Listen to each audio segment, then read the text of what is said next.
Off mute.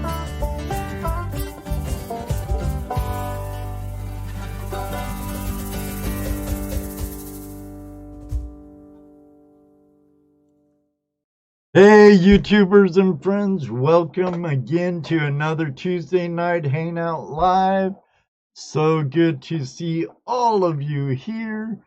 We have a friend that was on a few months ago or so, Paul Jarvis out of Alberta, Canada. Really good guy, a great fabricator, but I have no doubt it's going to be a really good show. So don't go away. We'll be right back.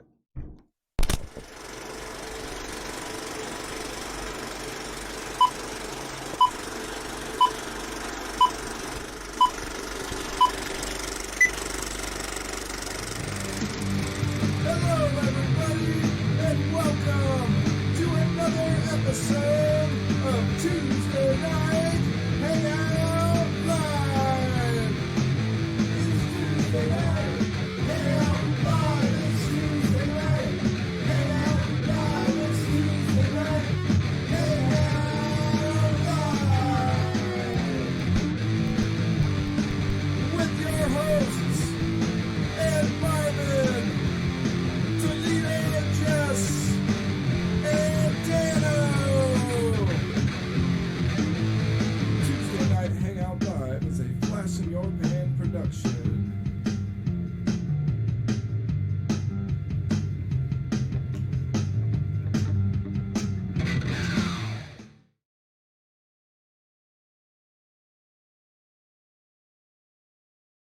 All right, welcome everybody. Hello Jesse, how are you doing? Oh man, unmute. I have to unmute there. I'm slow. Hello, everybody. Hey, Ed. Dano. What's up, Jesse? It's good to have you with us, Dano. You've been kind of scarce lately. Work, man. Yeah, work. Hey. Let's say hi to all our friends and Flash fans. Okay. Sounds like fun. What's up, Hello. family? You know who was first tonight? Let me guess. I'm going to say Nugget Brain Peterson. Am I right? Brown nose. Ta-da! All right. And That's behind brown that nugget. was Raven and Smackarock. Oh, look. It's the world's greatest moderator, Mr. Lodak. How's it going, Jared? I'm surprised he was third. What's Let's see. Golden Adventures with Raven and Smackdown. Smack Rock. No, Smack A Rock. Yeah, I always call him Shamrock or Skipper Rock or something like that. Nothing personal, Smackarock, but. Hello, Terry Briner. Yeah, speaking of Terry Briner, he's one of our newest Patreons. Nice. Along with Chris Benoit from B3 Relic Recovery. You've met him before. Yeah. And we have. Oh, look, David Peterson's in the house. Oh, that guy. That guy. Hey, Dave. What's up, David? We also have Company. What's up? M&M Prospecting. Mike, Melissa. They're already signed up for our outing. That cool. They are. That Aussie they Beach are. Hunters. How are you? All the way from Australia. Good morning, Aussie Beach Hunter. Yeah, it is morning there, isn't it? Bill Marsh, welcome, Ohio Relic Hunter. Hey, Dwight Dano. Wooten. I'm not here. Your sister's here. Hey, sister. Hi, sister. And D&D. I don't know why you tried doing that. You're so far off. Just say hi, sister. It's okay. I'll do the hi, sister part. I do it because I'm white. It's intended to be off. My point.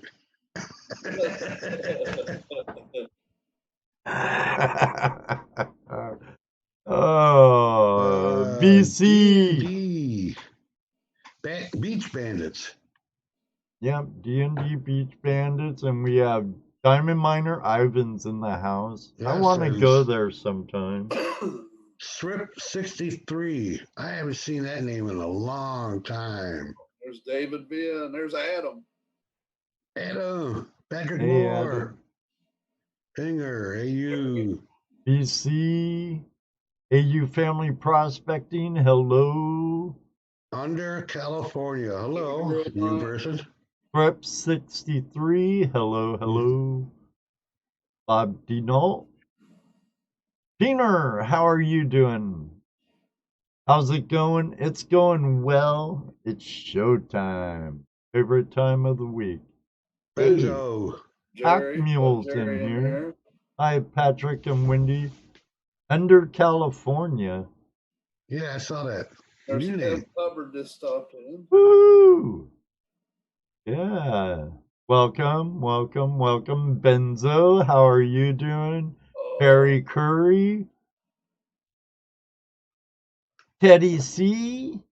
Welcome, welcome, welcome. Kevin just came in. How are you all doing You see that tonight? under California said, I recently found my first nugget. Nice. 0.7 ounce from Lone Pine, California. Nice. No, we're in the wrong spot. Oh yeah. Oh We're yeah. Ohio. Adam Costo. Costo. Welcome. Costo. BC. Hello. Urban Explorer. Hey, Jason the Say hello Mason. to- Flower say hello to Gold Pinger. Wizard. And my friend Neil. The Urban Explorer. If you like van life and exploring type videos, he has a killer channel. Neil, he's a DJ from Liverpool, England. So we have the land down under in the house tonight. We have Great Britain in the house tonight. That's Midwest Gold Adventures. Welcome. My sister says, I call him brother, so he humors me. Oh, well, that's because I'm a funny guy. Adam Castro, how are you? Another new name. I like new names. Just Midwest Gold Adventures. Yeah. Who? Just Midwest Gold Adventures. Uh-huh. All right. Urban Explorer, Congratulations, Keener. Yeah. Keener hit the 100 subscriber mark. Man, Cool. I should have had my sound effects ready.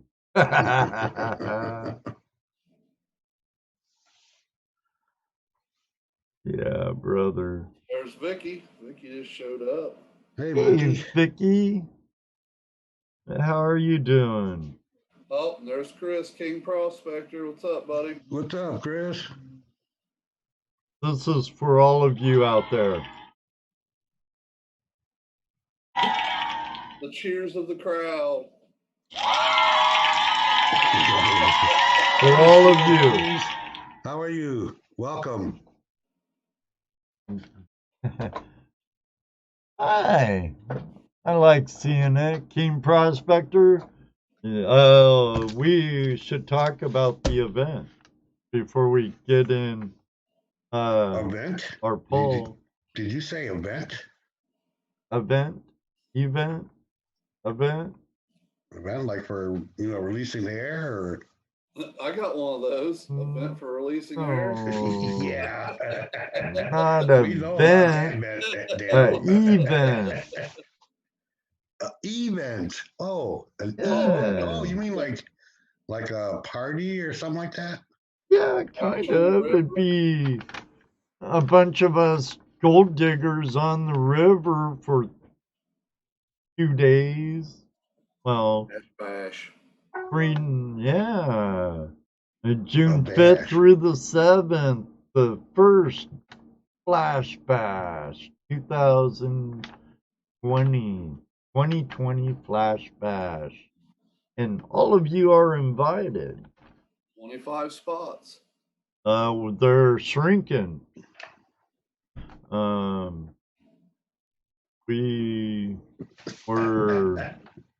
We're almost 220. I think we have like 21 now.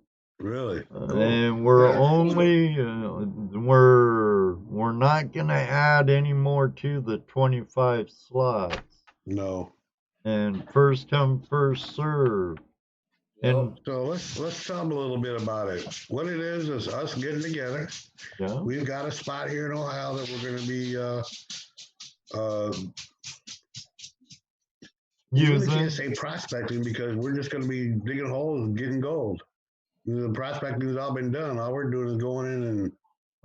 If you want to just hike to wherever and drag your gear into wherever and just plop it in there and start moving material, yeah, you could hop right into mining.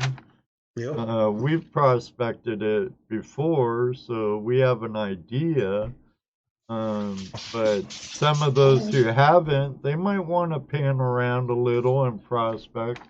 Sure, go ahead. But more than likely, you're going to find gold most anywhere you go dig there. So there's 20 places still open, 21 places still open to go. Yeah, it's 2 adults and kids if you're a family unit, like right. King Prospector, of course. He was at our collaboration along with Eminem last year. Okay, hang on. Additional adults would be 15 each, though. And once you're paid in full, we'll give you further details if you're Facebook friendly. Unlike Dano, I'd send you an invite to the private event page. No Facebook. It's all tools are good depending how they're used. Like guns and any tool. There's a right way and a good way to use a tool, and there's a bad way to use it. A good way to use a tool. The deadline for RSVPs and payment in full is May 22nd, unless it's sold out sooner. People signed up already are return people from the last outing we had. You could, yes. So you know they had a good time. The first two, boom, boom. I was hit up by another one that said, "Oh, can you kind of hold my spot till I get the money to you?" And I'm like, would love to, but can't. Won't. No. So we'll see what happens. But you can go read the post later after the show on my community tab here on YouTube, or at Flash in Your Pan Productions on Facebook, or Prospecting with Ed and Jesse on Facebook. Might even be on my personal. I don't. I've shared it out, too, I believe. So. Or did I? I don't think I did. And we'll share it more going down the road. But yeah, we already have several people signed up, paid in full, ready to rock and roll with us. We're discussing breakfast cooked for everybody for at least a morning. Yeah. Dano and I were talking about that. Trying to get it lined up. Yeah, so it's gonna be $30. That would include your son, Vicky. So it's gonna be a great time. Hey, Gold Chasers! Showed up. Another prospector from the Great White North, British Columbia. Mike's like bacon, unless that's Melissa saying bacon. We some kind of pork. I see Gold Chasers and Luke Duke just come in.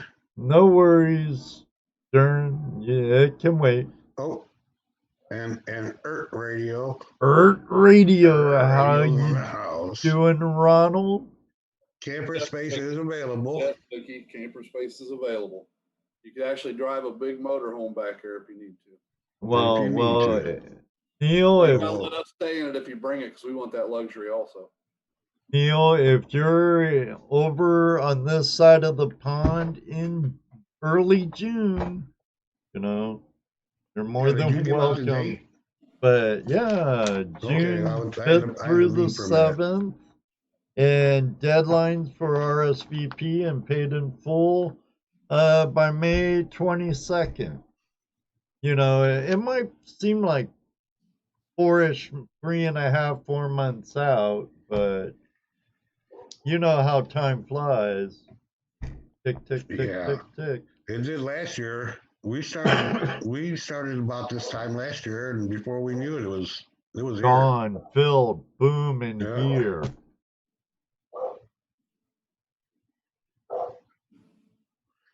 All right. Well, we got that taken care of. All right. It is in Central, Bill. Hey, Gold Monkey, how you doing? It's been a while since seen him in the room.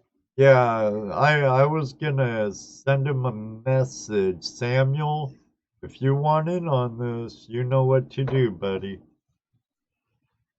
So it's good to see you here. Thank you, Darren. Yeah, so let's get to our guest. Yeah, he's been sitting there patiently. Why he's going, why the hell did he have me come in here at 7:30? It's been an hour and they haven't even got to me yet. Don't worry, he does us too. It's all good. Well, 19 minutes since we went live. Who's counting? Actually, 20 minutes and 13 seconds since we went live, but who's counting? Oh my goodness. All right. Mr. Paul Jarvis. Do all Paul Jarvis. How you doing? Good. Thank you for having me. How's everybody doing?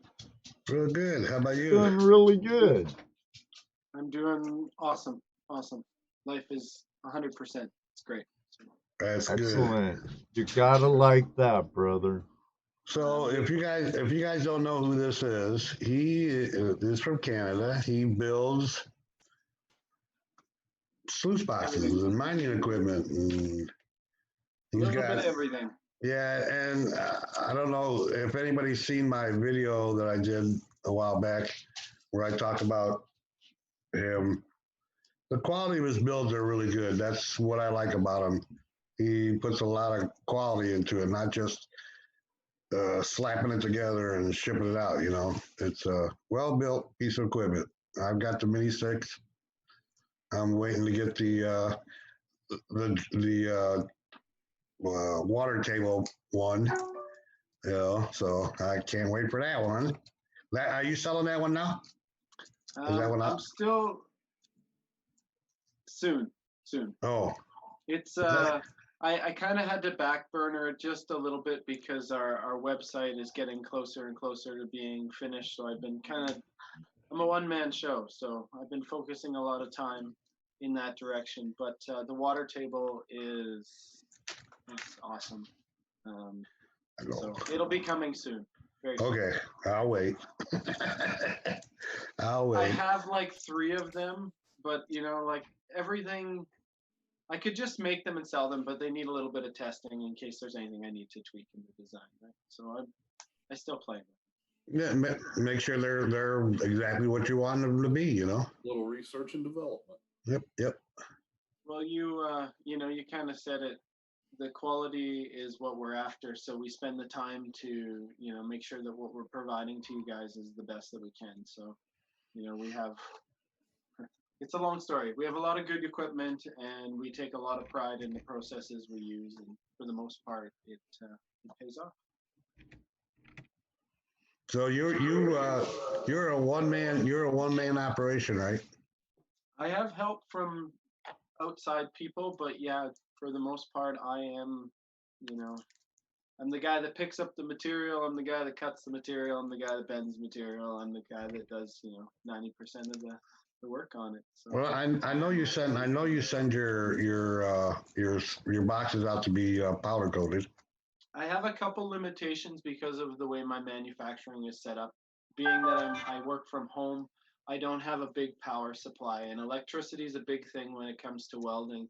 And I just couldn't get the welding process good enough at home, so we got to do that in another shop. We have a really nice water-cooled TIG that we spent a lot of money on getting good equipment to do a good job, and I don't have the power here, so a little bit has to leave the building, but right. It works out good. The guy that does my powder coating, they're phenomenal, and they let me occupy parts of their shop to do what I got to do. So big shout out to Energy Coatings. They let you come in the shop and do the work yourself then.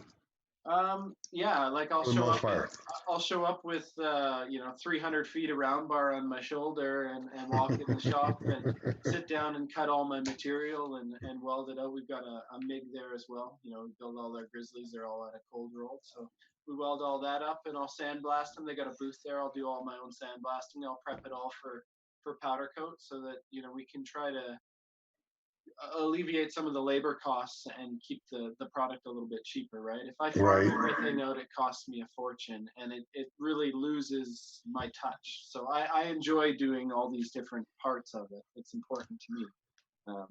And then when you have a product and you say something to me, I know exactly what you're talking about. Every time. So that's one of the things you get with me. I'm a full package. Yeah. So you got you stuff on the works all the time, I know.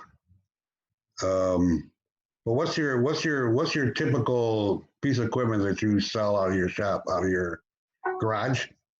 The hottest thing for me is my Mini 6. It was one of the first sluices that I started selling, and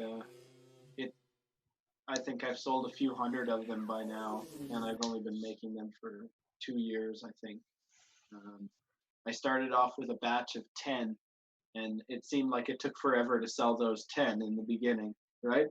No. So now we build them 25 to 50 at a time. Nice. Right? They're really my go-to guy, and I'll show you one. I got one here. In case anyone's not familiar, it's just a really simple 6x24 power sluice with a 6x16 dream mat in it, and these things just kill. For the hobby guy, you don't need anything else. And dollar-wise is there.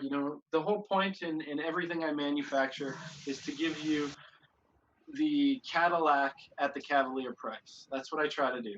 Some stuff gets the Cadillac price, just that's what it ends up being. But I'm not doing this to take the money out of the miners. I'm doing this to give the miners the best tools that I possibly can. I'm genuinely doing this for you guys. What's more important to me than money is this stuff. Nothing trumps gold, right? You got it. Gold. I'm motivated for the same reason you guys are. I build equipment because I want to find better ways to do it, right? I want to bring that to my clients. So. Right. It's really fun because being on social media, I get a lot of feedback from guys, and that's been awesome in developing my product, right? It's not just my mind. I send out some, and somebody tells me what they like and they don't like, and I get to compare the notes of multiple people. Like, I can't test everything all the time here. It's winter time here where I am. So no prospecting. This is where the prospecting happens in winter. So I hear an echo. I hear me in the background. I'm sorry. Oh. Okay. I don't hear it now. See if that works better for you. All right. Yeah, and my favorite part about your boxes, besides the welding, and the way they're put together, is that powder coat. That's like, I don't even need rib matting on that slick plate with that powder coat on there, because that just hangs onto the gold like crazy. It just blows me away. What we've started doing is the powder coat for the slick plates, we've started going with this flat black instead of the hammer. Yours, I think, is the hammer finish, Right. which works really good, but the gold is invisible on it, right? It's really hard to see. I see Jesse it pretty told well. me he loves You're the gold hammered on it. I love the hammered one. I mean, I can see the gold on it, you know. Although I have to admit that sometimes I can't tell the gold from the actual powder coat, but you can That's see for the it. black plate. Yeah. And the black is also the hammer has an interesting texture on its own, and the black that we've chose to use isn't like a chalkboard black, but it's got some texture to it, so it does create a little bit of a stall plate like what you were experiencing. Kind of like a rhino liner black or something like that. Kind of a little texture. It's just I don't know what we'd call it, a matte black or something like that. But just the whole thing was just to give you a bit of an indication. So as Right. you're spoon feeding, you can kind of see what's hitting your mat. And if you can see a little bit of gold every time you're dropping a spoon on, kind of gives a guy an idea where he's going to be, right? So You're talking about a spoon. You're talking about a spoon. I like to dump a cup at a time on there. yeah, well, and I got lots of guys that run, the water's boiling out of the top and they run them as hard as they can, and they do really well with them. And I got guys that dial them back and run really slow, and they're really happy. That's why, if a guy comes to me and they're like, I don't know where to start, this is usually where I put them. This in a pan. If you haven't figured it out first, you start with a pan. If you move past a pan, but you're not committed to a high banker, now you can do a little bit of screening when you find some decent gold, run it across this thing, and you're not into it for a fortune. To go find a little bit of gold, have some fun. Yeah, that's a nice little piece of equipment. I like it's well, you designed it around the mat, so that was cool. Yeah. And now we've got the luxury now. We've also got the micro mat that we can stick in that same sluice. So a 6x16 micro mat that fits my Mini 6. So now you can, if you really want to go after that fine stuff, and you want to screen down to 300 mesh and stuff, you can get it with the micro mat. Not that the Mini Cell doesn't do a great job, but this seems to do a really, really good job of the high. I imagine if you got like with me, I've got a 5-gallon bucket of minus 50s that I can run across that. Yeah. And if I wanted to get to minus 100s, I suppose I could, but I just think if you've come home from the river, like I'm just going to use where we are, for example, if you come home from the river after a day of digging and you got a gallon or two of cons, and you screen that down to, for us, you'd probably be 20 mesh, 30 mesh, 50 mesh, something like that. And you want to see your gold, maybe a blue bowl's too slow, a cube's going to make too much too much cons to deal with that you're going to have to pan out. You need a process that's going to be efficient, yield you as a minimal amount of material as possible, but have the recovery. So a unit like that, you can go spend 10 minutes with your gallon of cons, run it through there as quick as you want or as slow as you want, whatever. 10 minutes a gallon, no problem. And you can pan that. It's a quarter of a cup of material. It's a quick pan. You use your magnetic spin it off that I make that works really good, or the 1,000 other guys make. Colton makes a really cool one. Yeah, I saw the little hand one. Yeah, I meant to bring it in my room to give him a little bump on it because it's pretty cool. His is basically, it's just a printed one with the magnet in it, and you turn the whole body. Whereas the one I made, you'd hold the body and turn the inside. It's a little bit more like the bigger patented version. But I'm not intending to sell mine. I just made them for fun. I give them away to people every once in a while. But whole other story. Yeah. So well, now that I know the magic of that. Now that I know the magic of that little piece of equipment, I'll make my own. You know what? I'm probably gonna do a DUI video on it, so anybody can make one. Yeah, it's not as complicated as I thought. But I'm just really slow. One of the two. No, with that particular product, it's all about the rotating magnetic field. It Right. creates a suspension of Right. material so non-magnetics drop out. It's really, Don't really tell simple everybody option. yet. Sorry? Don't tell everybody. No. No, Once just if kidding. you understand It how is it works, simple you as can hell. use the tool better too. Oh yeah, well, it's simple as hell. It just blew me away. Yeah. So, anyways, that's. So you say you work out of your garage, and I asked you this earlier. What did you do before you did this? I'll give you the condensed version. Originally, I did professional car audio for a little over 10 years, building custom car audio. We live in car starter season, remote starters for cars. So 12-volt electrical was my background. We grew a family and I needed more income, so I moved on to an oil field based type job where I got into manufacturing heavy oil field equipment, bed trucks, winch tractors, things like that for moving oil field stuff. Our economy took a real slump, and I was laid off from my job. My kids were small, so I came and I took the role of a home care for my children. So we weren't doing childcare outside the house. We're taking Right. them inside the house. And eventually, I've always worked from home at some capacity, and I was kind of just getting rolling with the prospecting thing before the economy slowed down. So I built a couple pieces at my job, was really digging the manufacturing of the equipment and learning about different ways to make the water flow. And Dream Mat was one of the first products I ever discovered on YouTube when I was looking up different ways to build sluice boxes. So Oh, really? before I knew it, I knew David, right? He was one of the first people I reached out to. Hey, you make this really cool stuff. So, he's a really smart guy and was able to, give me some motivation, and I just kind of started tinkering. I think I had the first Dream Mats in Canada as soon as they came off the press. I had to get one, and I wanted to get it. I think on my really crappy YouTube video, there's the video of me running it in my makeshift light shade sluice box that I had at the time.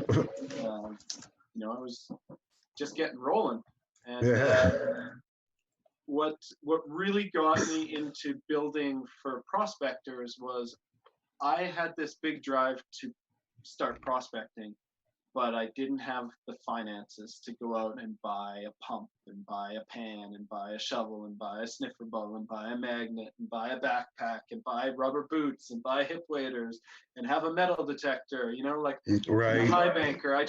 I was overwhelmed with all of the product that was being thrown at me, being told that this is what you need. You need a fold-up shovel. Well, a fold-up shovel is the most useless thing you could ever buy. Don't ever buy a fold-up shovel. You need it to dig out your car because you're going to break it. And when you break it, so I had a fold-up shovel. So, and I wanted to start prospecting, and I wanted to start high banking. I went into what was the local shop that is now closed down, weird. And the first high banker that I was introduced to was going to cost me over $1,000 for an 8-inch high banker. And I was Right. like, wow, $1,000 for 8-inch high. Well, I need a high banker to dig. So Well, you I'm have to starting have to one. think how I'm going to come up with $800 to buy a high banker. But then I need a $250 water pump.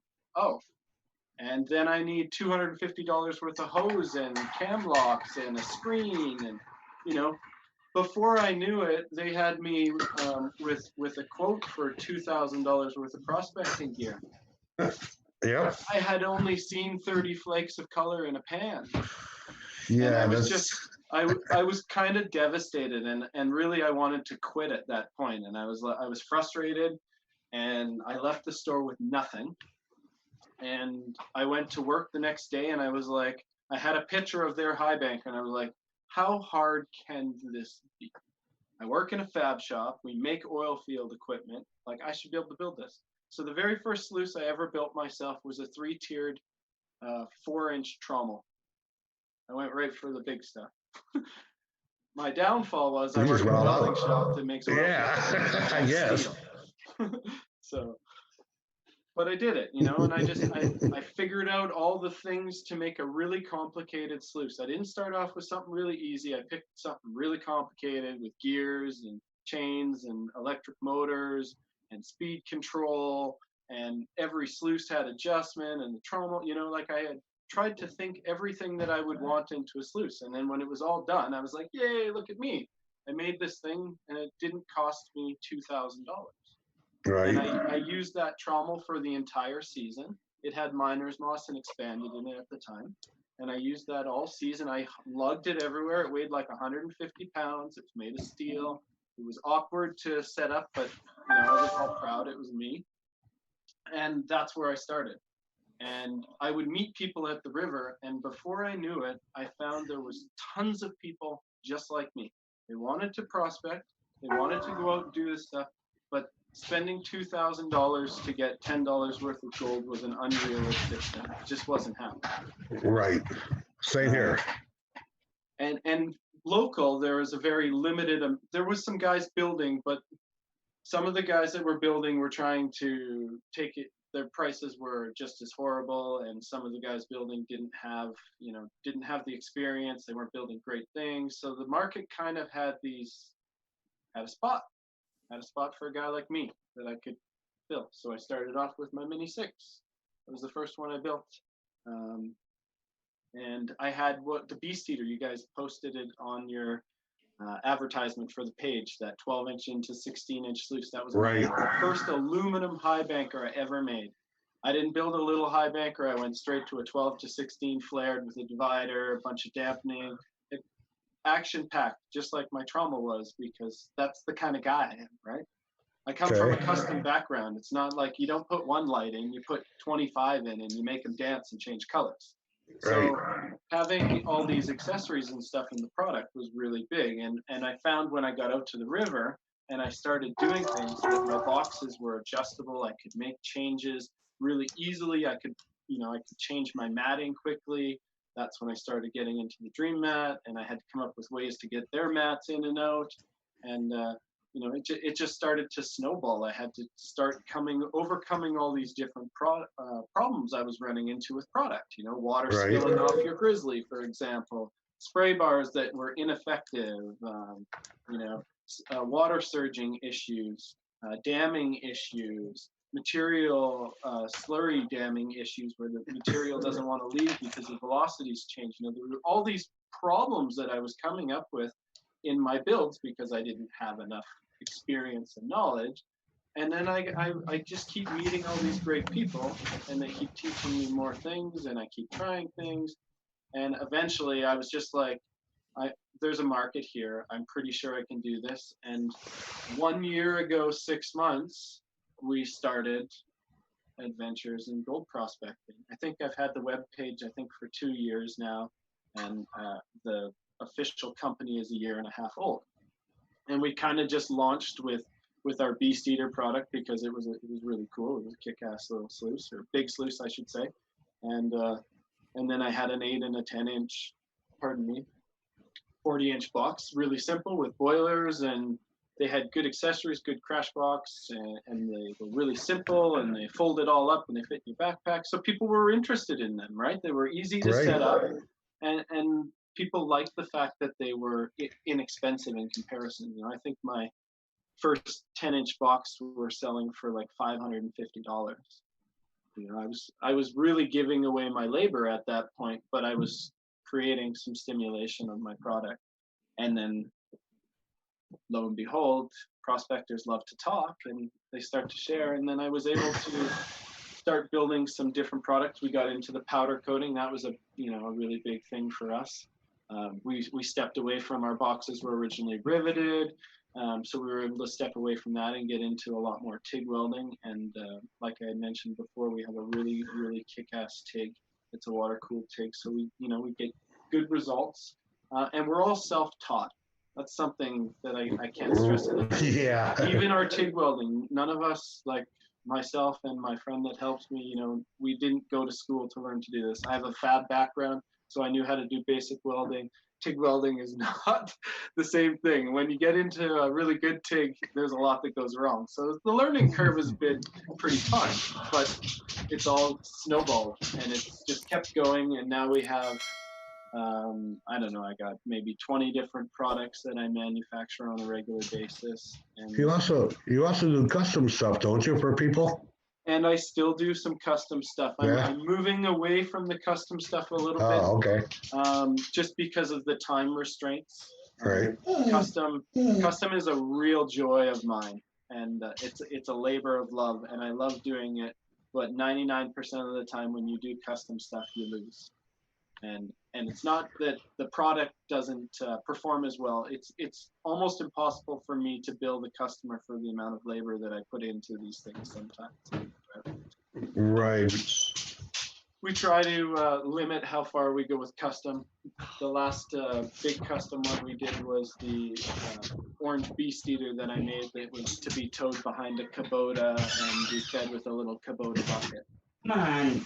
Oh, okay. Dave didn't get that one, did he? No. No, David's was again. I guess the Beast Eater has been customized a few times. David is a blowing up Beast Eater, 20-inch wide into 24. I will do those types of custom mods on the units that I already manufacture because you're not reinventing the wheel. Right. Width changes aren't generally a big thing.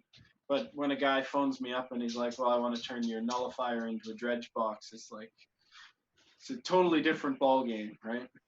And it's not that the nullifier couldn't be a dredge box. It's just the way it's set up right now. It's not suitable for a dredge box. Right.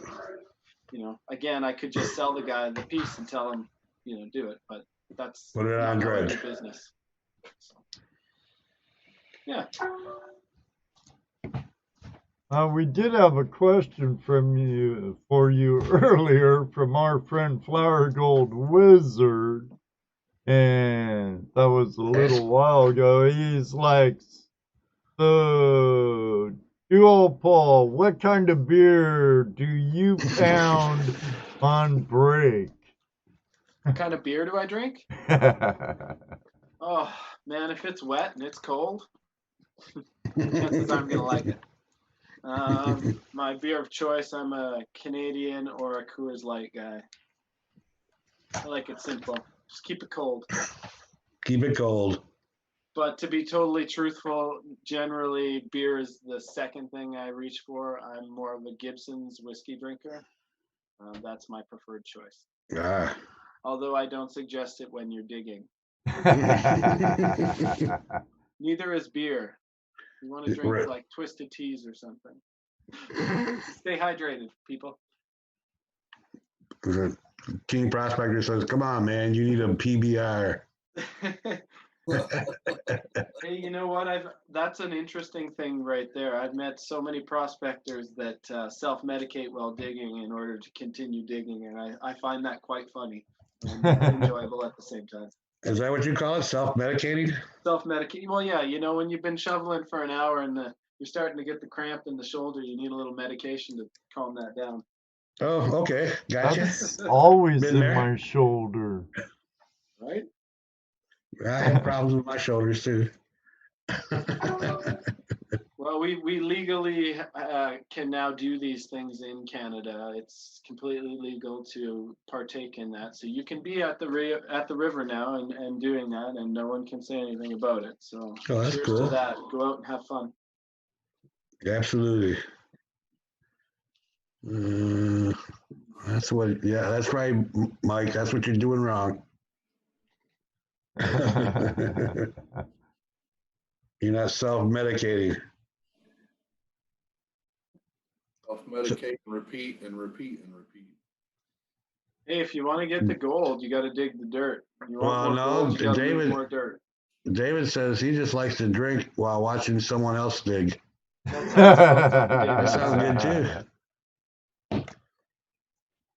I find I that have a sounds- hard time stopping. We turn into machines and we just keep going and going. It's bad sometimes. Not this machine. Not anymore. This machine I takes don't know if you guys can see this or not. I'm just going to move my screen, but that right there is one of my conveyor belts that I built, and this unit is going to move my tailings this year so that the old back doesn't have to. So, you know, That's there's cool. a tool. There's a will, there's a way. There's a tool. Right. You can make life easier. That's what it's all about, right? That's the mother invention, making life easier. Yeah. You took the words out of my mouth, Jesse. Yeah, well, you know, hey, Work smarter, not harder. that's right. Necessity, the mother of invention. You know, and that's a really big, that's a topic I'm going to talk about for a quick sec. That's a big Sure. thing to consider for a hobby guy, you know, like if you're getting into prospecting to go out and have some fun and, you know, enjoy being at the river or the creek or your claim or whatever, but you're not committed that this is something you're going to do 24/7. You know, really choose your tools wisely, because you don't have to have a fortune worth of any type of tool to go out and have fun. If you don't have a pan, you should always have a pan. Every vehicle you own should have a pan. Pans are great tools to have, and everybody should start there. And as a hobby guy, you know, you're not getting ounces of gold, so investing thousands of dollars in equipment Right. to get tens of dollars of gold doesn't make a lot of sense for most people. I mean, there is, you know, you got two different kinds of miners. You know, you got the guy that goes out on the weekend, have a good time, get a little gold, you know, have some friends, you know, works at it, but it's just a weekend thing. And then you got the guy it's his living. It's what he wants to make a living at. That's two different mindsets. So, you know, it's a different mindset. You know what breaks my heart is when you see a 5 or 10-year-old Keen dredge for sale and it looks like it's brand new. You know, somebody bought it and they didn't use it, and they tied up a lot of funds and they never got the chance to use it, and then they lose their shirt when they sell it because by the time they realize they're not using it, it's not worth anything.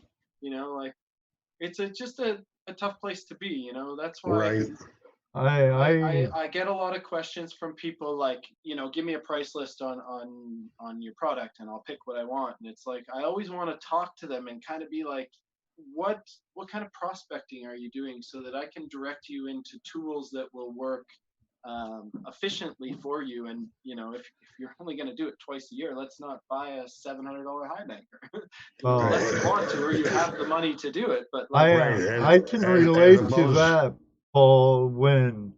When we had our prospecting store in Cedar-Woolley, Washington, Daryl Grimbley and I, Paystreak Enterprises, there was one in particular time, a couple of guys came in, they were hell-bent for leather, we're gonna get rich, we know what we're doing, I want a 4-inch Keen, 2 regulators, pump, blah, blah, blah, blah, blah. I'm like, how long have you been doing this? Oh, we just started, but I know. And I'm like, well, why don't you try a sluice? I take it you guys already have gold paint. And do you have a sluice? Oh no, we've panned around and I'm gonna get rich. And it's like, I wouldn't suggest it. Why don't you get a sluice? Then if you like it, Bill, or really want to dedicate more to it, then you could get a high banker or a 2-inch dredge and gently grow up your equipment. Oh no. And then they got it. Of course, we sold it to them because they wouldn't. They were gonna. It was gonna be either us or someone else. Yeah. And I swear, if it wasn't the very next season, they were asking us to put it in the shop on consignment because it was too hard of work for what they were getting back.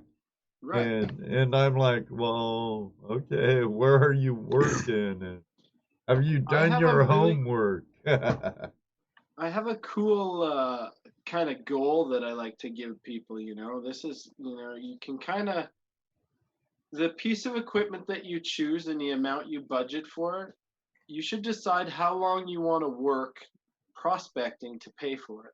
Are you cool with that piece of equipment taking you 5 years to pay for, or do you want it paid for this season? You know, and then you can kind of realistically tell them where they're going to be. You know, if Right. you're where I am, if you're prospecting where I am, you know, and you're just starting out, you're probably going to find $100 worth of gold in your first season. You know, probably. Maybe. Some guys, you know, they do better, but most don't, because they get discouraged, or they don't put the time into prospect before they set up their, you know, expensive equipment they bought, and they just go and they set up their high banker and run gravel and then go, oh, I didn't get any gold. That's so weird. It's like, well, how many colors did you set up on? I don't know. Okay, well, let's start with the basics and build skills. Right. I have a story similar to that too, where I was down at the creek and I saw this guy coming down the creek with this beautiful high banker that he built. He built himself, you know, a lot of diamond plate steel or aluminum. Really nice job. He did a really nice piece of equipment. He got it down there, set it up, shoveled about a couple hours, and he was done. He said, this is bullshit. This is too much work. This is way too much work. I thought it was going to be easier than this. He turned around and I think he sold it at Gold Rush that year. Yeah, it was funny. He'd never been prospecting at all. This is the first time he wanted to do it. Right. But he figured he needed a good piece of equipment. If you've ever shoveled a yard of gravel that's been delivered to you by a dump truck before and thought that that was hard work, digging river gravel or stream gravel is going to be 10 times harder. Oh, yeah. Oh, wow. Oh, yeah. Easy. Right? Right. This prospecting thing does take a lot of work. It is very enjoyable, but it Who does take needs a a lot of gym? work. So, you know, that's why I say the commitment's got to be there with the investment.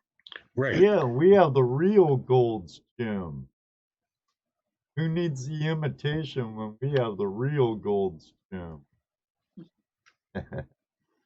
I don't know. Do they have Gold's Gym in gyms in Canada? I think they do, but I'm not much of a gym guy, so I wouldn't No, know. neither am My I. gym is the river. I hear you there. That and work. If you've ever made, say, 25 sluices in a day and you're using a manual brake, you got to work out that day. Oh, yeah. I'll bet. Yes, I do slip once in a while there, Gold Pro. It happens. Yeah, it happens. Beep. Beep. Okay. Yeah, because I've, you're right. Digging out in gravel bed in the bottom of a creek is tough work because you got to work all around everything that's down there, and come up with nothing most of the time. I have 3 questions I start with when you ask me I'm going to go be a prospector. My question that I always ask is, what's your accessibility to where you plan on prospecting? Are you driving to your dig location, or are you carrying your equipment? How much water flow you running? How big a pump are you going to have? Pump is, if you got a small pump, there's no point in looking at a big high banker. And then number 3 is this hobby, or is this, we're becoming a prospector?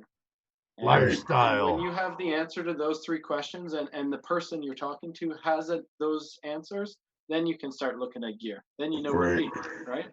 Right. Oh, absolutely. I mean, most people are like, they don't even know where to start, right? Right. Well, right. When I first started, I just like everybody else researched everything I could see, watch, read. What do I want? What's my, but I also knew what my circumstances were, where I was going to be or where I thought I was going to be prospecting. I was going to need certain things, and my first investment was, a couple $100, more than I really had to just throw out on something that, I didn't know whether it was going to do anything for me or not, but I went ahead and did it, and, yeah. You know, and then Dave made a good point a little bit ago. He says he was prospecting, and this is true, I think, for a lot of us. You learn to appreciate nature way more than before. I mean, you're out in it now. You know, as before you would just pass through. You know, now you're working in it, playing in it. So yeah, it does. You're right, David. It does make you appreciate the outdoors more. A weekend away is like a reset button, getting away from all that technology. And the Right, right. Well, they you say know, camping's like resets your clock anyway, so we get the best of both worlds if it ain't just a day out. Oh, if we're out for the weekend, we get camping, camaraderie, and right. prospecting. It's like a 3-for-1 deal. And if you're lucky enough, get a little gold you can stash away, and maybe you're worth something someday. Right? Hopefully Yep. you get a little gold. Got good value right now. Yeah, it does. Well, you think about when I started, it was around 1800, which was a motivational aspect of it. you Well, I got know, a couple guys, that have messaged me back at the end of the season. They've been like, "Well, I hit my goal. I got enough gold that I paid for my high banker." And it's like, "Hey, that's awesome. Good nice. for you."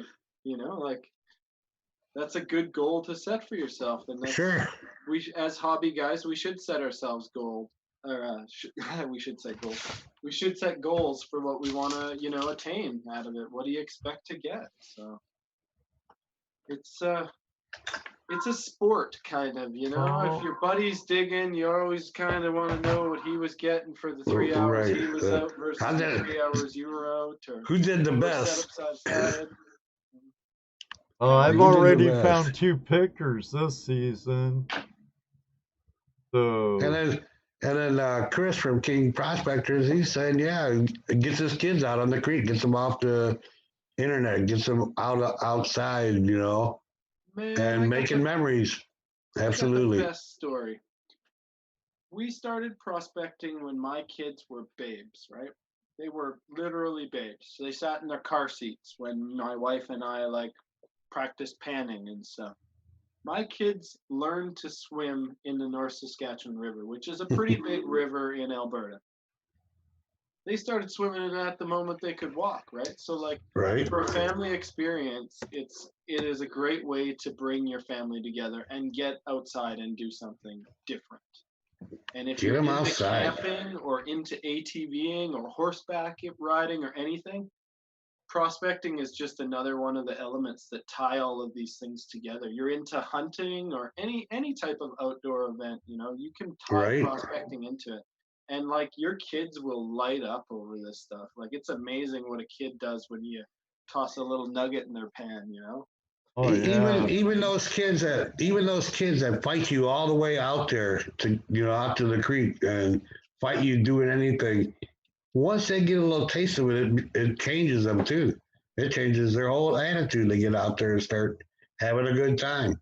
They don't realize the whole world around them. Right now, Right. I'm not a helicopter parent, so when I go out digging, I get my kids to help me set up my gear. If they want to go swimming, great. If they want to go throw rocks, great. If they want to go tree climbing, great. Right? You do your thing, and they're using their imagination. So this Right. tech world we live in that is really hard to pull your kids out of. I'm a big camper, so this all just goes side and side. So it's so great for your kids, right? And your relationship with your wife. There's nothing better than giving your wife a shovel and having her feed the high banker. Oh, I'm gonna have to try that. Give Or my whatever, wife a shovel, just let her having dig, huh? having everybody out is great. Judy That's my just favorite sits part. behind my tailings and picks for cool rocks. Right? Yeah, you get to rock hound, which is a big part too. My wife also enjoys that. I need to make her a real good Saruka though, better than the one I made a couple years ago. And that way she could go through and look for any diamonds or good garnets or something. Because, along with our gold that immigrated here from Ontario, we got some of your guys' diamonds up there, Wolfie. And we're not giving them back. Now you can have them. I hope they're hard to find. They're not. Awesome. Hey, Thomas, folks. Hey, Thomas. So, anybody got any questions for Paul out here in the chat room? I know they did earlier, I thought. If we missed them, ask them again. So, what got you started? What got you started prospecting? I mean, just I grew up in southern Alberta, which is awesome. If you're not familiar with Alberta, it's all farmland with huge gullies and rivers. And my grandparents lived in Drumheller, so I got into dinosaurs and stuff when I could walk, kind of thing. And we used to go out in the Badlands and stuff and fossil hunt. And then we used to spend a lot of time in the Red Deer River Valley, and that was just super exploring. I thought it was the greatest thing ever. I didn't know anything about gold or mineralization. It was always about fossils and things at that time. right. And that was a big part of my childhood was playing in the river valley and in the Badlands and stuff. And when I got older, life got does the life thing, and I just kind of had forgotten about my passion that I had for being outside and getting dirty. And it wasn't until, I hate to say it, and it's so cliche, it wasn't until Gold Rush hit the air and I saw the first episode, and I was like, this is screaming at me. I haven't watched a television show before that has drawn me in like this Gold Rush show, and I was like, I don't even know what it is. So then it became technical. I started watching all the Gold Rush for the equipment. I would skip through all the drama and watch the equipment and look at how the equipment was made and how it was engineered and stuff. And I'd look at their sluice boxes, and I'd ponder all these questions in my mind. And then it got to the point where I stopped watching those shows. I just completely stopped. Too much drama. Me too.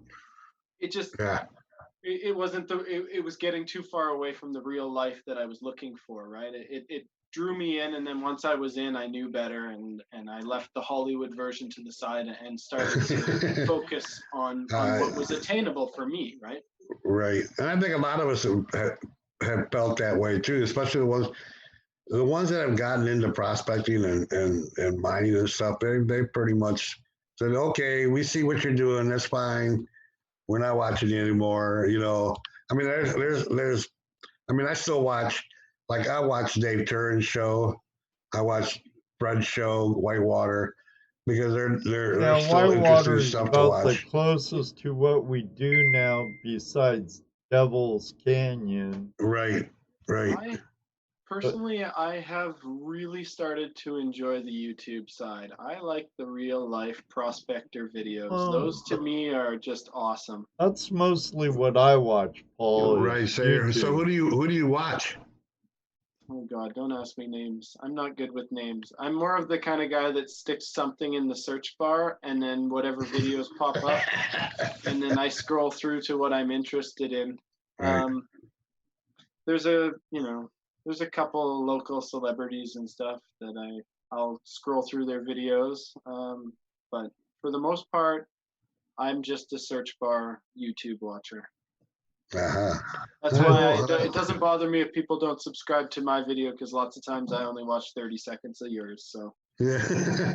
Hello, Scuba Sonia, a new person in here.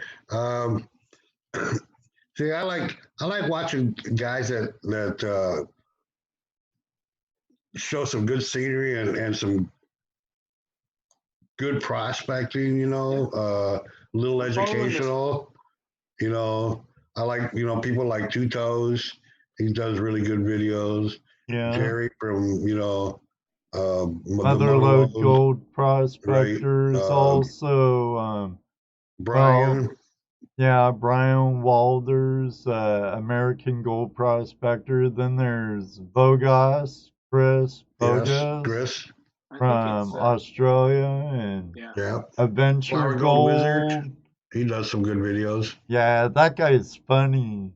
Flower Gold Wizard, dude. That Jason the Mason, PBR man. His dog's eyes are cool though. Oh yeah, just let's not forget. Ask Jeff Williams. He's Oh yeah.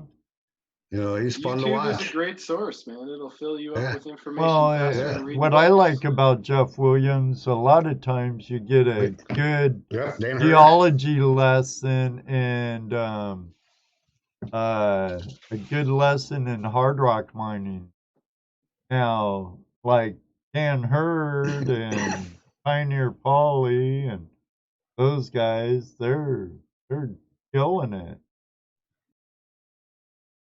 Darcy, yes, Darcy is one of my all-time favorites. The Caribou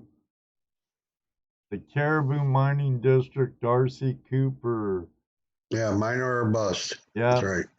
I watched that kid of his grow. He's supposed to be having a really good documentary coming up in the near future. Yeah, that's more like a movie, I thought. Well, knowing Darcy, it's gonna be really good stuff. Right. Really good stuff. Good night, Pinger. Thanks for showing up. Good night, Peter. Thank you very much. I got a YouTuber guy that I follow. I had to look him up because I couldn't remember his page. It's True North Adventures, Braden.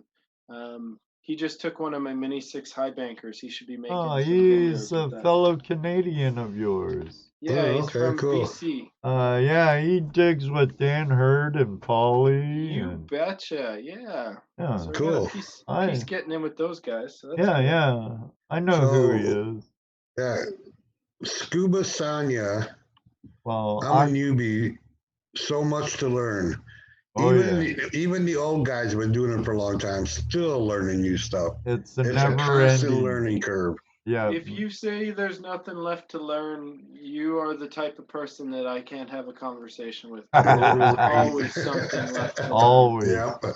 Aquajigger, yeah, he's well-rounded. Aquajigger. Thomas, from metal detecting, cave exploring, river hunting, and gold prospecting. Definitely a lot of YouTube seems to be, you get tired of watching TV or watching the same old shows over again. You always hit YouTube and hit what interests you, like The world's changed.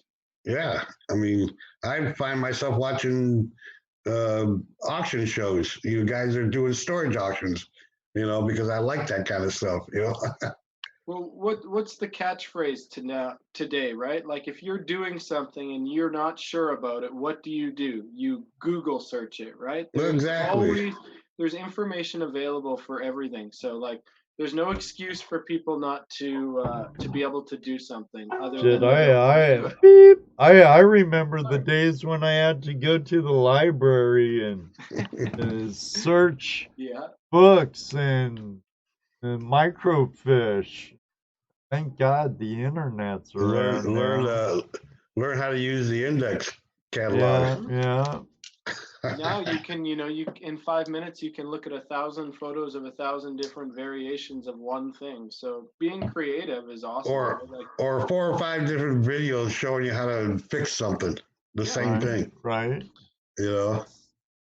That's how I would do it. If I was doing a repair on my car, the first thing I would do is watch a video or two and find out what tools I needed and what I was going to have to do. And then when I went to do the job, I'm familiar with it, right? That information is what you pay your mechanic for. That's the experience. Right. I do the same thing. I look at it. Okay, is that something that I can realistically handle, or should I just go ahead and get it done by somebody else? I mean, because I'm really handy and I can fix a lot of things. But I can't fix everything, That's right. I would love to have if a you camera can, in my shop that was on live, like all the time. That was just like a fisheye view of my shop, so that people could get an idea of what it takes to do stuff. Because sometimes our minds are like, "Oh, it's easy, right?" Well, and then you see that it took 4 hours to fabricate that piece, and it took 18 different pieces of equipment to make it. And then you get a little realization back to earth. Okay, maybe this is a little bit beyond me. Maybe I should make a sluice out of a gutter box. Right? Well, since we're talking Whoopi, sometimes you got to pay your mechanic to get your stuff running right. Absolutely. One minute. Sorry. Ohio Relic Hunter asked if you would do a quick pan around of some of your equipment. Absolutely.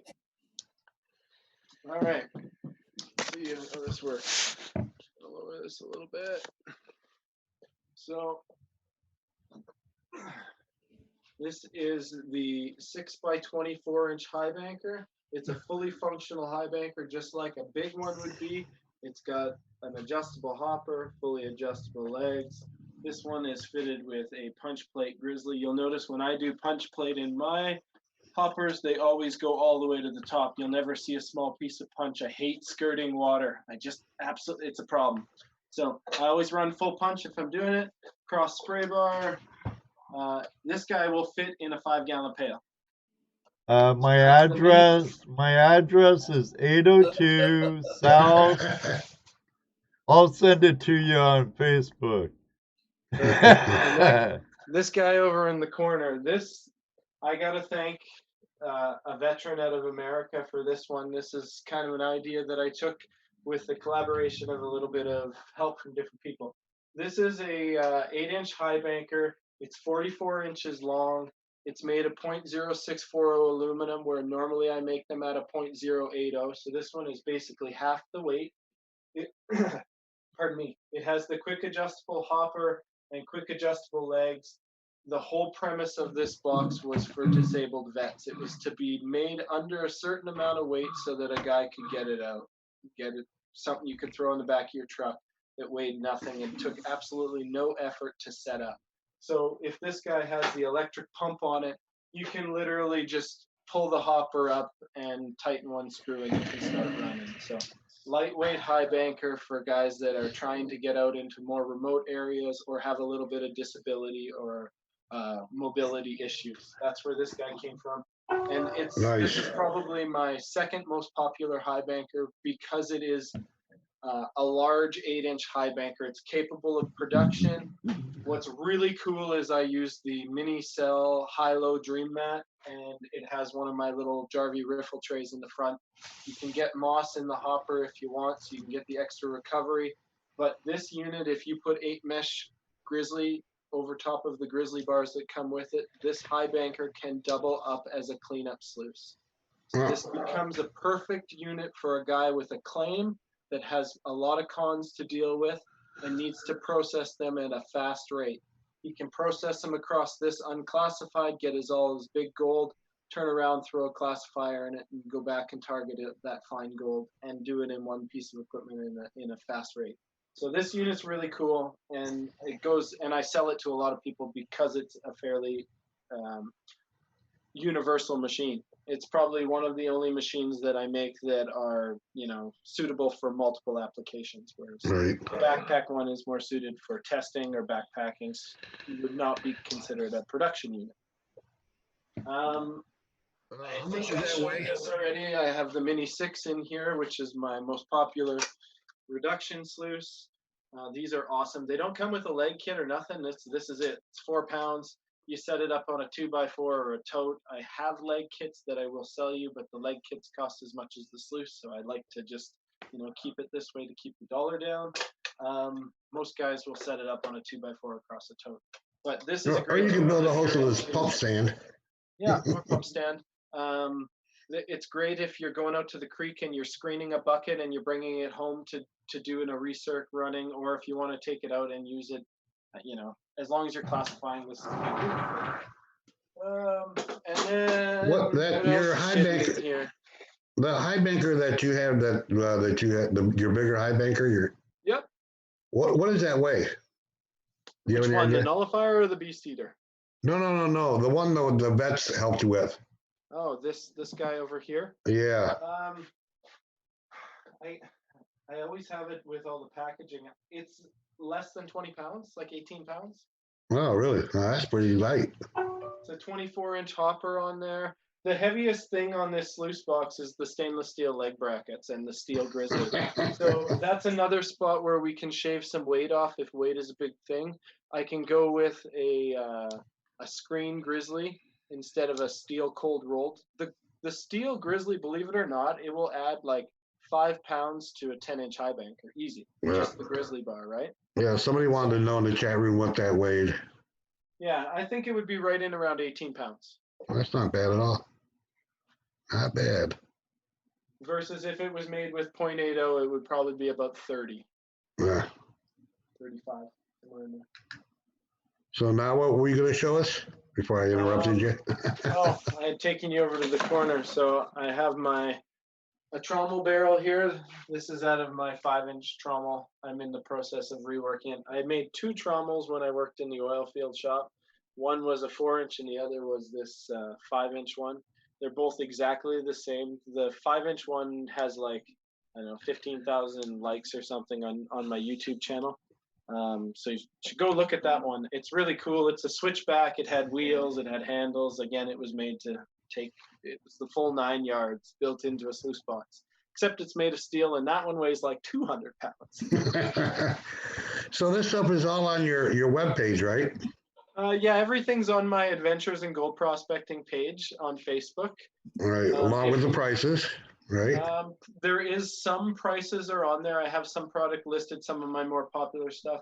I always encourage people just to PM me, because some of the product prices fluctuate a little bit depending on the exchange. Some of my mats, for example, come in from America, or they come in from Australia. And I'm not the guy that takes 30 points all the time. I just compensate and give the guys the best deal I can. So well, you got to make some money. I mean, nobody expects you not to make any money. When we get into the website and we're rolling in a much more structured, the costing will be much more structured. Right now, I have the leeway of, you know, packaging things together that aren't moving and try to do my own stimulation of product, right? Because it's my company, I can do those things. I just want to be able to go away on the weekends. Let's fix it. We'll sell it some other way. You know, so, hello, Miss Laurel. Hello. As you see, I say hi to people when I see them come in. So sorry. So I also make these things. Yeah, tell us a little more about that. These are our in-house made leg brackets that I make and I sell as kits for people that make their own high banker. If they want to buy leg brackets, I make stainless steel brackets. I make the leg.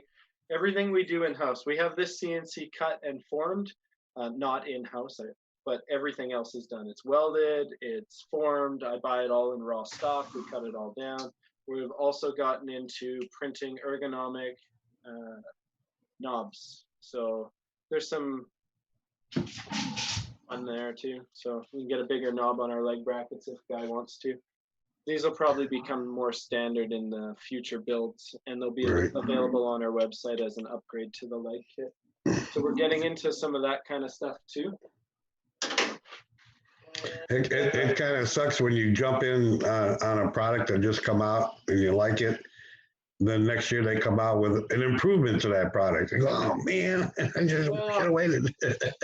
You know what happened with the leg kits? Originally, we were making them out of steel and we were powder coating them, and that was fine. The cost of getting them made was decent, and it was costing $1 to powder coat them or whatever. Right. And then when I ran out of those ones and I needed to cut up and form them again, I was like, why are we, spending $1 a product to powder coat? And I was welding on the thread cert at that time. I'm like, we got to find a more economical way to build a better bracket. So we went with the stainless steel and had the insert, which is much larger, is also stainless steel, which is TIG welded in. It's not just a pressed insert, which a lot of guys use. So my cert won't fall out. My leg bracket won't fail you when you're in the bush. So we went with TIG leg brackets. And I originally was making T-handle nuts that you would use to tighten your legs. The problem with making those is they're time consuming. It takes a lot of time to make those nuts. So then I started looking at alternatives, and we bought, knobs, and knobs were costing $1.50, and it's hard to recoup these costs. So then I found the thumb nut, which is, I don't know if I even have a thumb nut in here. It's one of these guys, which is just a 1/4-inch bolt that's squashed. The problem I had is I was out at the river one day and my hands are cold, and I have tendonitis. In case anybody doesn't know, that's one of my issues. I have tendonitis, and I went to adjust my leg brackets, and I found that the thumb nut was too much for me to turn when I was cold. Like it was painful to move. So I'm like, we gotta find a solution to this, right? So then we finally went and got a 3D printer, and I designed some knobs that I felt are, just. So you designed your own knobs on that? So we designed our own. My friend Chris at Alberta Gold Equipment, he started 3D printing stuff and bringing it to the gold market here when 3D printers first came out. And he makes knobs and stuff. And I was like, I'm pretty sure I could make knobs. I started to think, what kind of things do I like in a knob? And then I know they kind of look like square. They're nothing fancy, but we tapered the edges of them so they're nice to grab. Like it's hard to describe. I did a comparison test. I had a bunch of knobs, and every time someone came to my garage, I'd be like, "Here, hold this knob, right? And tell me how this knob feels." Kind of thing. Here, hold my knob. and I found overwhelmingly that people preferred the square knob in their hand because of the way their thumb would touch it when they're tightening and loosening it.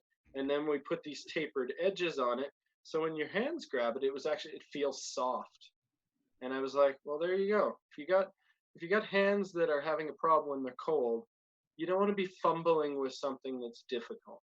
Right. So we've come up with a knob that I call it my ergo knob.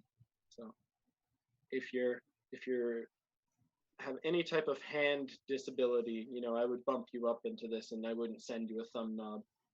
At the moment, I still have lots of thumb knobs or thumb nuts that I have to use up. So we're gonna still continue to use those, but this is, I think, where we're headed. And it's kind of cool. Printing stuff is kind of rad because you get to design it, and you can change it if you don't like the way something was. So I think we made 3 or 4 different prototypes before we kind of settled on this design. So how's the durability on that handle since it's been printed? It's a great story. Another reason why they're not available. Right? Because durability. How is it going to handle if the high banker falls over? What if you snagged it? Is it going to break? Would it crack off? What happens if it gets over tightened? If you over torque it, are you going to break the insert out? Will you strip the nut? Will you strip the plastic? So all of these things are being tested out. And I would like to get them into the field myself. So this spring we'll be putting them on all of our equipment. Everything I have, we'll get them. And we'll put them through a real field test and see how they hang. So far, they've been handling the impact testing that we've done in the garage by knocking them over. And because they are smooth because they're smooth square and they're tapered on the back versus them being square cut, there's no edge to catch. And because they're not a gear cut or a sprocket cut, there's no corners to catch or snag on fabric or your clothing. Right. So we didn't just pick a square knob. We were thinking about it when we did it. And I got round design also. I've got that. I've got Dave's speed banker. Yeah. I bet those knobs would work really good on that. Yeah. Probably should test them out for you. Yeah, I'd help you out. No problem. Yeah, because all he's got is the I don't even know what, I think it's the actually he had the L's on there, and I put the thumb ones on there for those L screws, so I think I had the thumb ones on there. I swear it's a really overlooked detail how you tighten your legs, but when you are setting up a high banker and you spend the time to dial in your high banker, you do not want that SOB moving, right? Right. You want to check it and it be like exactly where you left it. Right. And that's the thing with the thumb screws too, is you can't get enough torque on there to actually hold it, because I've torqued it as much as I can without using pliers. Yeah. And I was still able to push the high banker down. So I knew I had to put pliers on it. And then you start putting pliers on it. Are those steel legs that are on that? Excuse me? Are those steel legs that are on that? They're aluminum. They're aluminum. I was going to say, normally we find that every leg bolt we've used has been okay because they almost bury into the aluminum a little bit. But you can't get you can't get enough torque with just your hands on that thumb screw. You have to put pliers to it. you know. And I would, yeah, I think it would be better if I had a bigger knob on it and I could get some torque on it, because just your thumb and your finger, you're just not getting the torque you need. So So- I'll be in my interesting thing is that most men suffer from is tightinitis. So it'll be interesting to see how many people attempt and over tighten, and if they break, or what we have to do to change it. We'll test it out like we do with everything we make, and Yeah, if we got to make changes, we will, right? right. We're also printing them out of carbon fiber too, to see if for durability how those ones work. The great thing with this print world is there's like a million different products to use, so that's exciting. Make marks on the legs, that way you can tell if it moves. True. Well, generally, if your box is moved at all, you can always tell by water depth. That's what I would look for before I would be looking for a mark on the leg. I would be looking, you can tell if your slurry, if your box isn't straight, your slurry doesn't travel down the middle of your box. Your slurry will tend to pull over, and you can see that every shovelful. So just watch your box. I don't bring a level to the river with me. I run water through my box and I make my adjustments with the water. I use my eye, because your eye will always, I build an aluminum box. I build it by hand.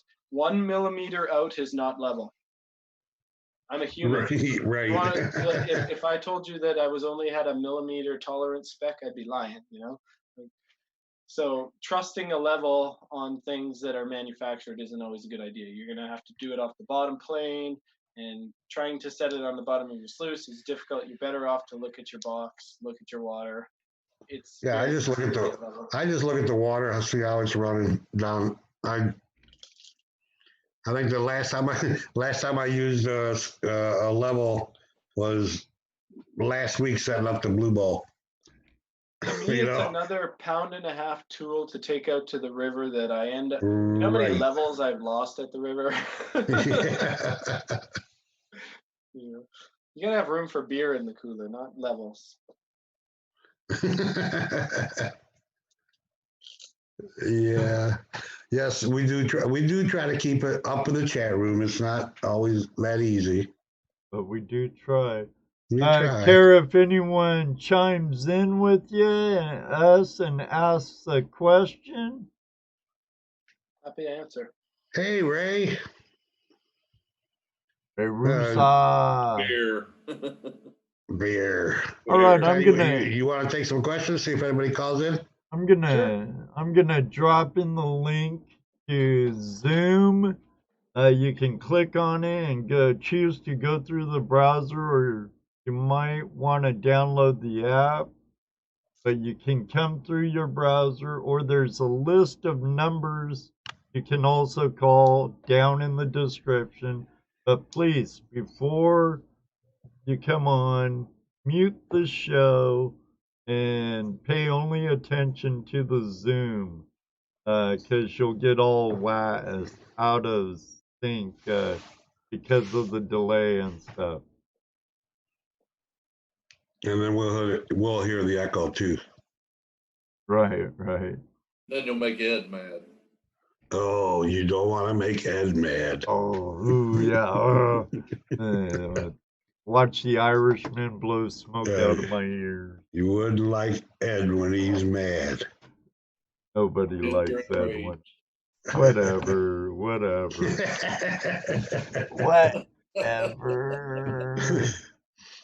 So what do you got? You got any plans or anything for this summer? Any trips and planned? This No summer prospecting? this summer's going to be hectic, crazy. A good friend of mine has a pile of claims in British Columbia, and we're going to take as much of our product that we have built out there so we can get videos of it out in the natural environment doing what it's supposed to be doing. So I'm going to try and actually bring some real video presentation of the product. So that's going to be a big thing for us, is to get the video presentation. Cool. And unfortunately, well, it's not unfortunate, but when school ends, my full-time job kicks in, and we'll be camping and quadding and fishing and prospecting, and what I won't be doing is fabricating. And working. So you that's my mostly big just plan. fabricate this in the wintertime? I'm trying to push as much through during the winter as possible so that I can build up a healthy enough stock to carry me. So Gotcha. we just mortgaged the farm on material here the other day, and I've been building like crazy. I got to get stuff powder coated so I can get the pictures, so I can get it on the website, and I'm falling behind on pictures because I've been spending so much time building, and you can't build one of anything. That's a waste of time. So every time I build something, I try to build 10, 4, 5, whatever, right? Right. Oh, wow. So we got a question here in the chat room. Sure. I don't know who it's for, but I'm going to give it to you. If you're on a creek that holds water but not really flows, what would be the best machine to use? I'd probably take a bilge pump. I'd probably use something like a small high banker. If you can't get the flow through a stream sluice, it's really discouraging to try to use. Right. There's nothing worse than putting material in your stream sluice and then watching it stand still. So if you can't build a dam to get any drop, to get any real flow through your stream sluice, I would probably use a bilge pump. And funny, I just so happen to have one here. This is just a really inexpensive Chinese bilge pump that I upsized the discharge of, and I run a larger line on so you don't have the line loss. And then this will run off of a little 12-volt battery for a quad or a dirt bike for several hours. You know, you can just something you can fit in a backpack. And then I would use probably my 6-inch high banker or my mini 6 or something along those lines. And then you're probably screening if you're at the creek and you have no water and you can't use anything big. So you're probably pre-screening your material. So a mini 6 would be good, or a mini 6 max. You could use, if you had a stream sluice, you could use a stream sluice and introduce water with a bilge pump like this. Right. Still lots of ways to go, you know. If you have a stream sluice and you don't have the flow, you can still use it. We turned 8-inch stream sluice with Green Man into a power sluice just by adding, what did we add to it? Just a hose and don't even need a back wall, just put a plate on it, or just a spray bar. Yeah, that was all we did, and that works fine. Yep. I want to say hello. Crap, my dad makes me watch. How you doing? Yeah, we missed you too. Definitely. Hey, how you doing? Construction for cronies. Some of my other friends throughout the YouTube community. Yeah, I also want to say also hello a Canadian. I want to say hello to the other end. I know he's been in here for a while, but I didn't get a chance to say hi to him. HD Shovelhead? Yeah. Oh, yeah. You're like Johnny on the spot with. I know, but I was talking. So your summer is pretty much full for this year. It's always full. My life is always full. I got 3 kids. So now that this has become your, I guess your real money job, are you planning on expanding at any time with more new products? Well, you know what you haven't talked about is your screen. Oh, my Jarvis riffle tray. Yeah, your little riffle tray. That's kind of a cool idea. Funny, I just so happen to have one of those over here too. You do? Unbelievable. All right. So, expanded metals, cool. Miner's moss is cool. I don't have a beef with any of those. By the way, I have the best miner's moss. Oh, okay. If you're gonna have miner's moss, you might as well have the best, right? Before I debuted my riffle to you, I'll tell you about my miner's moss. Because when I started, I was told you have to have miner's moss in a sluice box to catch fine gold. I bought miner's moss, and the first thing I noticed about miner's moss is, well, what's the difference between good miner's moss and crappy miner's moss? Like, why are there all these different prices and all these different manufacturers? Like, are any of these products specifically designed for gold mining, or are they all products that come from somewhere else? So everyone is familiar with Nomad, right? The 3M product. Right. Mhm. Which, if you remember, they used to, I don't know if you guys have Home Hardware in the United States. That was a hardware store that was very common in a small town in Canada, and it would be the type of place you could buy, you know, a carpet for your back door. And when I was a kid in the 80s, they used to sell Nomad backed moss as doormat stuff for your farmhouse, and you sell it home hardware. That was the first time I was ever introduced to it. So don't ever think that they started to reproduce 3M Nomad specifically for mining. That was a complete different story.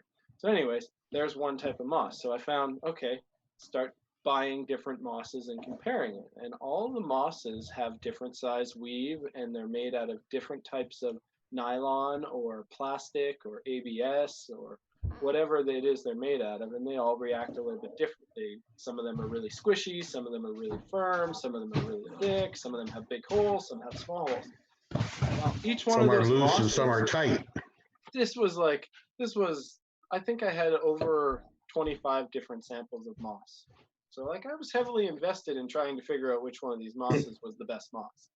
And I think Gold Hog, the doc, kind of did a moss thing at one time, and I thought it was funny because one of the mosses that he tosses to the side that's completely useless is the Nomad 8500 moss, and it's one of the first ones that he shows. And that moss is really, really nice to use, but it makes a pile of cons. So it's not A lot great of for a hobby con. game. But anyway, so long and the short, we found a moss that we really like, and we now carry a dual palm moss, which comes underneath of our riffle tray, which we now put in all of our boxes that we manufacture. I worked with Those David come in all the Peterson. boxes now. It comes in all the boxes. The Oh. few boxes that are manufactured that were powder coated and pre-assembled that I still have the old version of this, which is a solid plate, not the screen plate like this one. Hmm. So this 8-inch high banker behind me has a fixed plate. It still acts as a nugget trap. You will still catch coarser gold in it, but it doesn't have the benefit of the fluid bed underneath of it.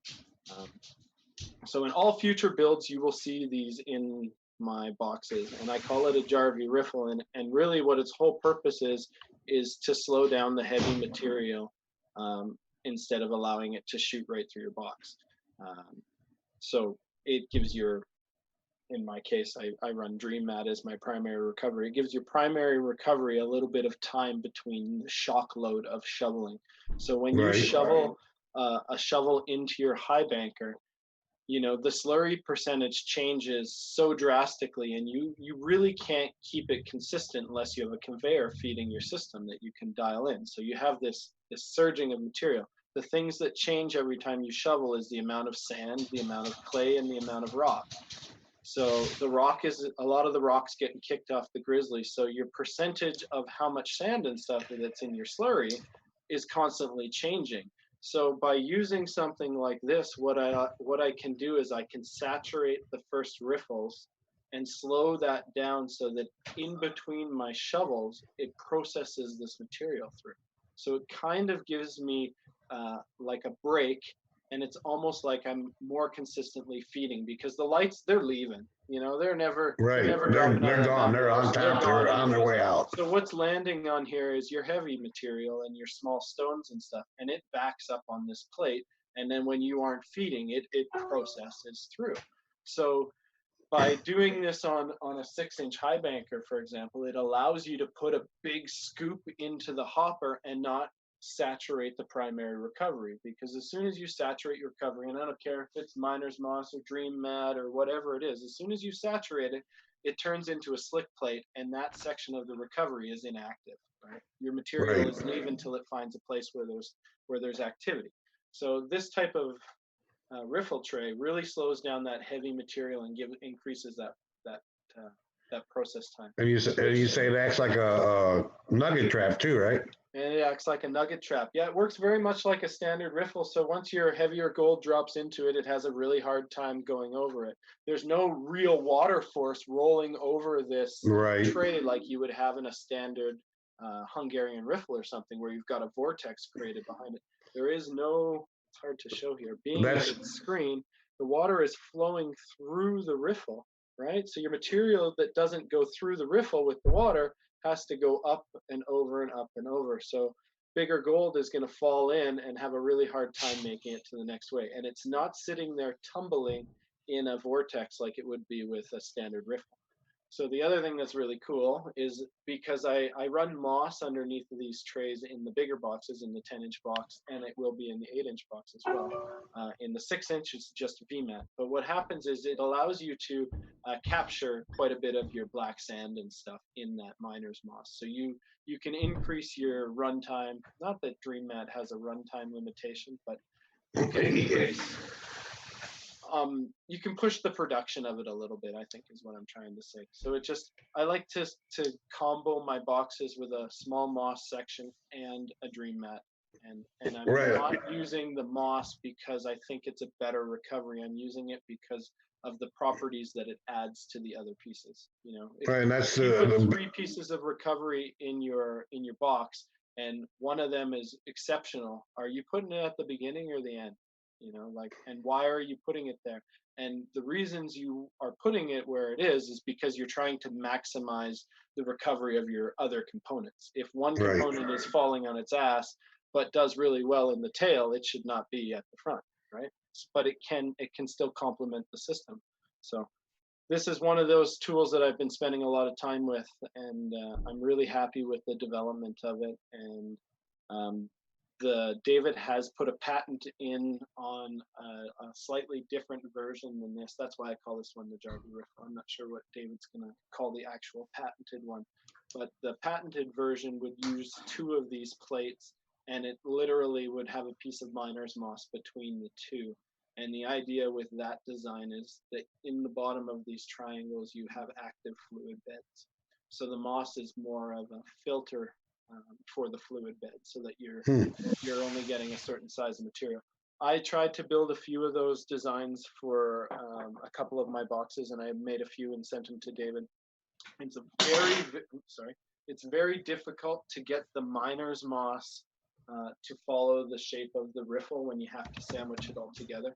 So I find that it's a little bit of a user thing, and I don't want to give a guy a tray that's a real pain in the butt to use, and then be discouraged by the work that it takes to use the. Right. No, that's too much work. Yeah, well, then throw it off to the side. Right. And the tray does work very well, and the design that David has works very well too. This is just a simpler version of his design. Right. And, we've gone with the 1/8-inch punch because we found that it's one that I can bend and it's still nice and durable after. A lot of this stuff, you know, you're trying to make it out. This is made of aluminum, FYI. So you're trying to make this stuff out of aluminum, but you're doing extreme bends on this stuff, and it starts to become brittle. Aluminum really doesn't like to form that much. It structurally changes. So if you overbend it and you try to correct it, it's probably going to break in half, right? So just so you know, David says Paul has done a great job of testing and improving the patent idea. So he's giving you credit. And I appreciate that. You know, he really pushed me to get this into my box. I'm going to build a high banker that is all this. It'll be a moss one, and it'll just be this for my own testing purposes. Because it does have a lot of advantages, and David's not a fool. Anybody that knows him, he might be a little bit quirky, but he's no fool. Quirky? You call that quirky? I guess that's one term. Well, I can think of a lot of terms. Ain't that right, David? We can think of a lot of terms. No, but he's a good guy. That he is. I even put this riffle in a couple mini 6s. I don't know if anybody caught that, but I made a 2 or 3 mini 6s with this riffle tray in it. It was a solid one, and I sent them out to guys for testing. And if you feed this riffle tray, it's crazy how the black sand, how long it takes for the black sand to work through these trays. Like, it's pretty interesting. So keep your eyes posted on my pages for these. They will be available. I was just going to ask you that. Are you going to be selling those separate? Yeah, they're going to be available in an 8-inch. a 10-inch and a 12-inch, and then I'm probably going to fix the size of them. I'm probably only going to make them available in like a 12-inch pattern, and then guys can run a standard expanded metal with it. You know, you'll run my tray right underneath your crash box, and then you can transition it into expanded metal or riffle tray or whatever you want to do, and utilize it more for what I just described. Its main principle of being a break for those heavy materials to increase your processing time. It's kind of like, anybody ever follow those Aussie guys that were cutting the bread boxes and making all the elongated? And the whole idea that they were coming up with was increasing the length of the sluice box, but keeping the sluice box short. By making the material travel in a longer length, it was like your box was longer, right? Dream Mat has a similar type of thing where it catches in the cells and it spins around, and it, you know, it has to continue that all the way out the box. So when you look at how far one piece of material in your box went and how many times it was processed, that length becomes quite long, right? Versus like expanded metal where literally it's falling over, right? Straight down. Over. I think David has called it like the pencil box, the pencil idea. Pencils in a box and they're just kind of rolling out, right? Yep. Any other questions? So I'm looking. What else can I babble about? I don't know. What can you think of? I recently picked up the Gold Rat series of Dream Mat and brought them to Canada, and they will be available on our website. Everybody remembers the green ones that Dustin makes over at Gold Rat. Very similar product to what David makes in America. Just Dustin has a little bit different process in his manufacturing. And in the full cells mats, there is a little bit of a different ramp, and it has sides. So there's a couple little additions. You say it has sides? It has sides now. So on the 6-inch, they have these sides. On the original full cell, the cell just went to the edge of the mat. Right. That was it. And when Dustin made his molds, he incorporated sides on them. So they do have a side, which a lot of people have asked me about whether or not, you know, they were going to get it. So yeah, I've got the green mats from Dustin from Gold Rat in Australia. I still will have David's mats as well. I can't help it. I like it all. I gotta get it. I wanted to. A big part was Dustin does a different process in the way that he manufactures, and I wanted to get some of his mats in and see what the quality difference was and stuff. And it's a really nice product. So thumbs up to Gold Rat there. So how do you like the sides on it? Do you think it's an improvement, or it's just doesn't really matter? There's two things I can tell you about sides. Sides suck if you have to modify your mat. If you got to cut the mat, the sides kind of suck. These mats are difficult to cut as it is, and trying to remove this 1/8-inch side so that you can make your mat an 1/8 thinner it's doable, but you better be really good with a knife. So doing that is a little bit difficult. The side does prevent the material from being able to slough off the mat to go underneath of it if you have a little bit sloppy. So I think that way the sides are nice. It does add a little bit more structure to the mat when you do bend it. So I don't know, 6 of one, half a dozen the other. I don't have any beef with the original full cells, but the one thing that I noted that Dustin changed was the back of the ramp. On the full cells, I don't have one in here, but they just drop off on the American ones. They drop off the ramp. On the ones that Dustin has made, they have a big reverse ramp almost, that to me, instead of the material falling off the ramp into the hole behind the ramp, it falls off onto a ramp and then fans out across to 2 cells that are below it. So I think there was a little bit of thought put into the change. So I'm happy to bring in both and play with them and do my thing. I like testing. Right. And the color's cool. So and when you make your boxes, correct me if I'm wrong, don't you make them to each individual mat? You do, don't you? You take, because there is slight variation, even though they are 10 or 12 inches, there's still slight variation. So when you make your box, you take a mat and you build the box around that particular mat, and that's the one that comes with it. When I build a Mini 6, for example, and now this is when I'm using the American mats. There's because of the process that Dustin uses, there is a less shrinkage with the Australian mats than with the American mats. So the change in width over a group of 10 mats, you're talking like a mil. Right. The American ones, you're talking about 3/16 of an inch. So Okay. it's hard to build a tight fit. So what I do when I build these boxes is, like I said before, I usually build 25 or 30 of them at a time. I'll have a stack of 6 or 7 mats, and then I test fit 6 or 7 mats to every one before I put it on the shelf to have the header box made.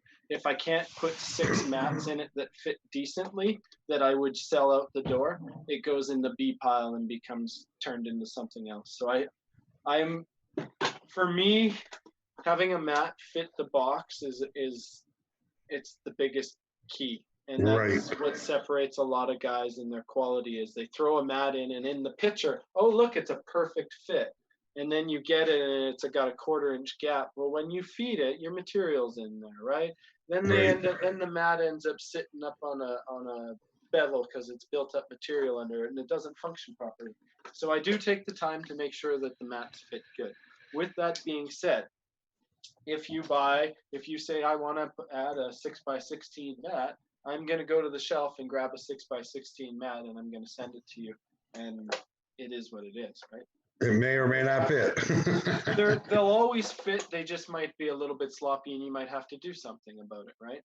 Right. This hard urethane that the micro mat is made out of doesn't seem to have as much of a shrinkage issue as the softer ones. These mats are very difficult to make. So anybody that thinks that making this stuff is super easy, there's a lot of things that happen that can change the quality of the mat. So I do my best to make sure the matting fits. Part of the reason that I started bringing these guys in was because Dustin could guarantee that the sizes would be within a mil tolerance. So when you are talking about building on a production level, which is where we're moving at Dual Paul, and I'm talking about building 30 or 50 boxes at a time, I cannot build 30 or 50 boxes that are different and then hope that I get matting that's going to work for it. And this is nothing against David or the production. It's just that's the way that they do their manufacturing, and it has that little bit of a deviation. With the Australian mats, they are cured in a different fashion that prevents the shrinkage issues that the American mats have. So now with the Aussie mats, I will be able to do the production and then still guarantee that your mat won't fall out of your box. So I'm sticking to my code, which is quality first, results first, and this is no hard feelings on the American product at all. I needed the transition because I need the production, and Dustin's got it. And Dustin's got a really cool production in Australia, so kudos to him. He's put a lot of money into making good quality stuff, so I'm happy to support him as well, right? And some of the mats I'll still be getting from David because Dustin doesn't manufacture them. And that's my story on my dream mats. Alaskan American says, Dual Paul, what's up, brother? Hey, living the dream, man. That's what's up. Doing what I love. Our American manufacturers in the room too, Ed. Yeah, I know. We're waiting for you to say hi to him. I let you say hi to him. Hey, there's lots of great American manufacturers too. I mean, no disrespect to anybody that takes these things to work every day. I got props for you. And we have Dream Mat in here, our American manufacturer, and our Run for the Hills. Our New England friend, who all his sluices, Great River sluices, They're made around Dream Mat. Yeah. Yep, I have a couple of his. Really nice little stream sluices. I love them. Here's a prop to David and to Dream Mat. I wouldn't be custom tailoring my boxes to put his mats in them if I didn't believe in their product. I could easily fit. I could buy Gold Hug and cut it to fit my box every time. So you know what? A lot of guys that use moss and stuff, they have this luxury where they can build a box within a 1/4 inch tolerance and everything will fit in it because moss is squishy. But when you deal with urethane mats that do not compress, you cannot put a mat that's too big in a box that's too small because it will do this. Boop, pop up every time, right? Yeah. And you can't put a mat that's too small in a box that's too big because you look like you don't know what you're doing. So you got to find the right mat for the right box. So that's, I've been taking the time to make sure that you guys get the product in the best, best that I could do. I only had one hang up with my production where I couldn't control that, and it was on my nullifier box, which is my 10 by 60 box. We formed them up at 10 inches. The 10-inch American mats often come in at 9 7/8, so there's an 1/8 of an inch that I could never deal with, right? But when I have 20 boxes that I've paid to have manufactured, they're getting used. So you'll find a use. So what's really cool is David knows that there's a little bit of tolerance, and he started, and if I had one in here, I would show you. He started adding little bumps off the bottom of the mat, which is something you can just trim off with a razor blade to make them fit a smaller box. And if it's a little loose, you got a little extra rubber to fill in the gap. Good fix on his end. No beef with that at all. So it's my story. And you're sticking that's what to Ron it. says the same things. You could easily make a bunch at a time if you didn't have to worry about the fit. Yeah. And the product is solid. The mat's great, but yeah, Alaskan American. He says, "Let me just say, I've done business with Duopol a few times, and every time I've been over the hills, happy with it, and he's easy to work with. Customer service is on point." Awesome. Yeah, I've been dealing with you for a while too, and like I said, I like the quality of your box. It's really good quality. I can't stress this enough that I started doing this for prospectors, not for my pocket. A lot of people like to say the only person getting rich is the guy mining the miners, and that might be true in some cases, but it certainly is not true in our business philosophy. If anything, the one that's losing out is me, because I'm not taking the profits that the product is worth. I know that I'm selling the product at under its market value. I know it competes with a lot more expensive gear that's out there. And I know that some of it's better than a lot of the expensive gear that's out there. But I'm not at a point where I can, I want to take advantage of anyone. I want 20 people to buy a high banker and be like, I did this because it was awesome, it was fun. Not 20 people buy high bankers and then be like, God, I can't get this to Kijiji fast enough.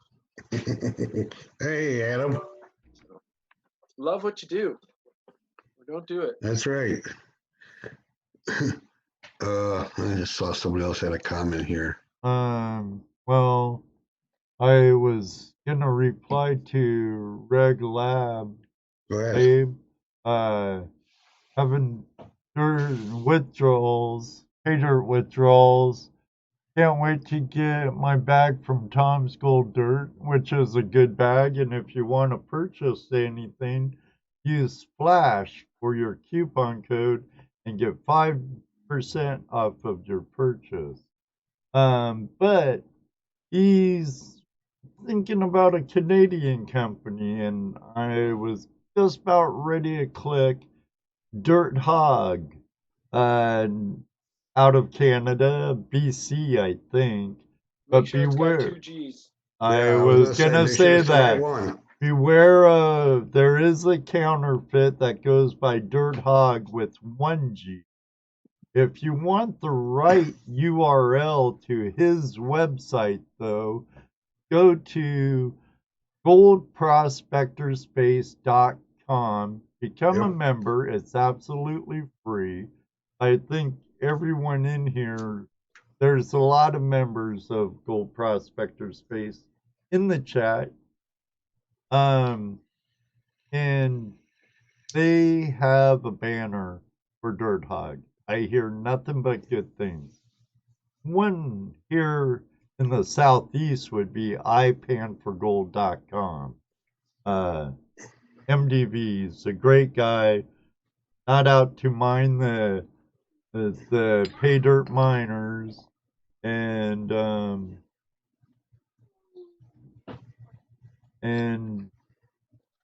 puts he makes it well worth your while. But remember, buying pay dirt is not a good investment in gold. Hey, we have another treasure in the room. Hey, how are you, young man? 7. Hi. This is my boy Alex. He's my little digger. Hey, Yeah, Alex. he's the one we see in your videos all the time. You betcha. He's the one that Yeah. helps me out. Him and his sister, they're big helps. I like to use Yeah. them in my videos. Yes, Miss Laurel, kids are great, as long as they're other people's. Yeah, man, you gotta. If you're gonna have a family and you're gonna have kids, you gotta bring them into everything you do. Right. That's my motto. If you're doing something, if you're into playing pool, you better get your kids into playing pool. If you're into hunting, you better get them into hunting, because it's not fair to leave them on the sidelines while you're having all the fun. Right. It's really nice when you're an empty nest also. I'm I not saying like my empty nest. I don't love my kids. I love them to pieces and love the grandchildren, but you know, one day you'll be there, Paul. Oh, this isn't going away because I'm lonely.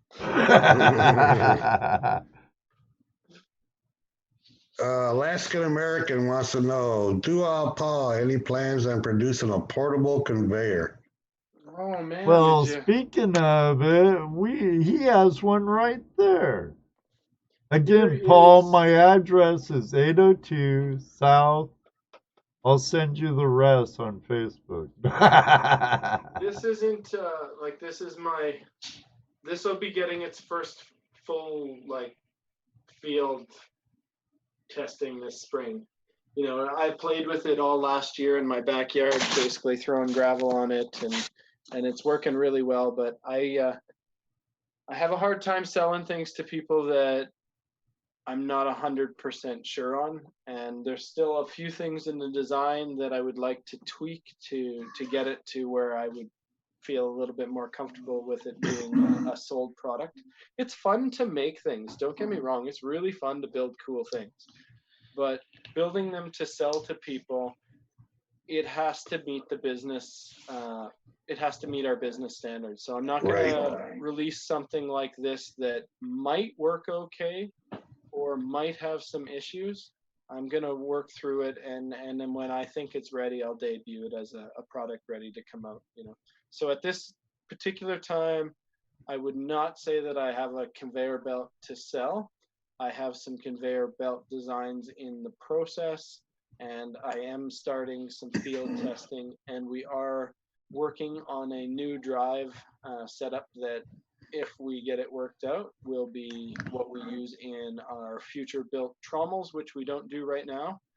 But the drive structure for the conveyor is very similar to what we want to use in our trommel. And when we get the drive, for me, the drive is the mechanic guts of the trommel. And if those things don't work perfect, you get a tool that breaks down, burns out, causes problems. And I want to give you a tool that you use and you praise. So when we get there, I will bring them to the market and I will offer them. I know there's been lots of, I get asked all the time for a trommel, all the time. And I'm going to tell you guys, there's a problem with small trommels. And the problem with small trommels is you got to carry it back. That's the problem. Yeah, gotta carry it in, carry it out. Hilton wheel design would be awesome. That comes with another set of problems. So we're trying to evaluate which way we want to go with these products, and when we decide which way we like, we'll dive in it with both R&D. boots. Gotta have your R&D, right? It really is a key part to what we do. If like I said, it's fun to just pull something out of your head and make it and see it visualize and come to life. But if it doesn't actually serve a purpose or it's problematic, it's who's it good for, right? So Right. I want everybody that owns a dual Paul product or an Adventures in Gold prospecting product to have great things to say about it and to want to tell their friends, and they got good value for what they spent. They got a top-notch quality product. There's so many things that we do with our product to ensure quality, and that, like, the list, I would sit here forever. And one of the things I'm going to tell you guys right now is powder coating is an interesting way to finish aluminum. And sticking something to aluminum is quite difficult. Most products like to peel off of aluminum. So this particular product that we use for our powder coating finish, our stuff goes through a three bath process to clean it. It's baked. It's cleaned with a chemical that strips and opens up all of the aluminum. It's baked. It's checked again. It's coated. It's checked. It's baked in. There's a lot that goes on in ensuring that it's not just a slapped-on product that's done cheaply, right? Because I don't want to send you out a powder-coated box that the powder coating all blows off of. You're going to wear it off the box before it's going to flake off. So it's going to give you the life. So the product is going to look good for a long period of time. You have a raw aluminum box, everybody knows that after a week, it looks like it's 100 years old. Right. So our product cleans up. And another thing I should tell you guys about powder coating, what's really cool is in your sluice box, when your water is traveling down your sluice box, you have friction points. Your recovery is friction, your sidewalls are friction, and it affects the way the slurry travels down the box. So literally, the water on the side is slowing down because of friction. Slurry in the middle is moving the fastest. When you use powder coating, it's very smooth, and it doesn't have it has less resistance than the raw aluminum. So the slurry doesn't lose as much momentum along the sides as you would with just a raw box. So you get that added benefit. Another benefit of the powder coat is at the end of the day, when you're done, you pull your hose off and you spray your box, and it's like automobile clean finish, done. Yep. So you take home a clean box and it doesn't get the water staining, and you can literally wax it if you wanted it to shine. So it also increases the durability of the aluminum. Our hoppers, we've done a lot of tests with our hoppers to see how long it's going to take to wear through the powder coat and into the aluminum. Like, do we need to have a wear plate or whatever, right? We do all this type of R&D here. And what we're finding is the powder coat does wear, but it's like a plastic finish. So it wears off very slowly, and it more dulls out than it wears off. You don't really scratch it off like you do paint. It doesn't really chip off. It takes a really hard impact to take it to a chip point. So the finish is super durable, and that's really what gives our product the showroom appeal. You guys have probably seen what I like about it is the way it holds the gold. And you do. It does on the slick plates. It changes the dynamics of how the slick plate operates, and they do those little pores in the powder coat do stall out that material. So again, slowing those heavy materials and holding them back. It's pretty cool when you shut down your cleanup sluice and there's as much gold still on the slick plate as there is in the top rows. Right. That's cool. You can literally sniffer bottle the top section of your sluice before you go into cleaning the mat. And right. Half your gold is right there, kind of thing. So it's just one of the things we're doing to try and make your prospecting life better. Sounds like, well, Ed. Yeah, we're a little into overtime. Yep. Which, it used to go on for hours sometimes, but I can babble forever. I wake up really, really early, unfortunately, a lot of times. So I have to remind them it's past 10 o'clock, Ed. Even though, He'd sit here and we'd talk all night. He'd let you talk all night without a doubt. oh Yeah, yeah, no, yeah. that's cool. But better yet, why don't we call it a night and come back another night and we'll I'd be more than happy to see join what's anytime. new, what's up, you know. It's been it's been fun. I'm glad you finally showed up and you were feeling a little more comfortable about being on live. Yeah, powder coat is awesome, and Ray, and it I don't know if you saw my video, but it actually holds that gold down really well. I was surprised. Top Cat. He's been in here lurking the whole time. You guys probably noticed I don't sell a Miller table. Don't sell a Miller table? No Miller table in my lineup. Ah. Not yet. Well, it's because what's the point in showing up at the racetrack with the same engine everybody else has got? Right. When we get our surface dialed where we want our surface to be, we'll have a Miller table. Till then, I can't do the chalkboard paint. It doesn't do my thing. So we're holding off on the sidelines, and we got a couple different ideas in the process. So maybe next time we chat, I'll have something else to unveil, right? Yeah, that'd be great, Paul. Again, like Jesse said, we really appreciate you coming on, and any time. We'll definitely get you on again sometime in the future and see how things are going up there in beautiful Alberta. Yeah, man, for sure. Hopefully maybe, we can get some summer shots and stuff going on, and yeah. There's another guy here that just he's been lurking, I guess, and does some really good videos too. Top Cat Gold Prospecting Adventures.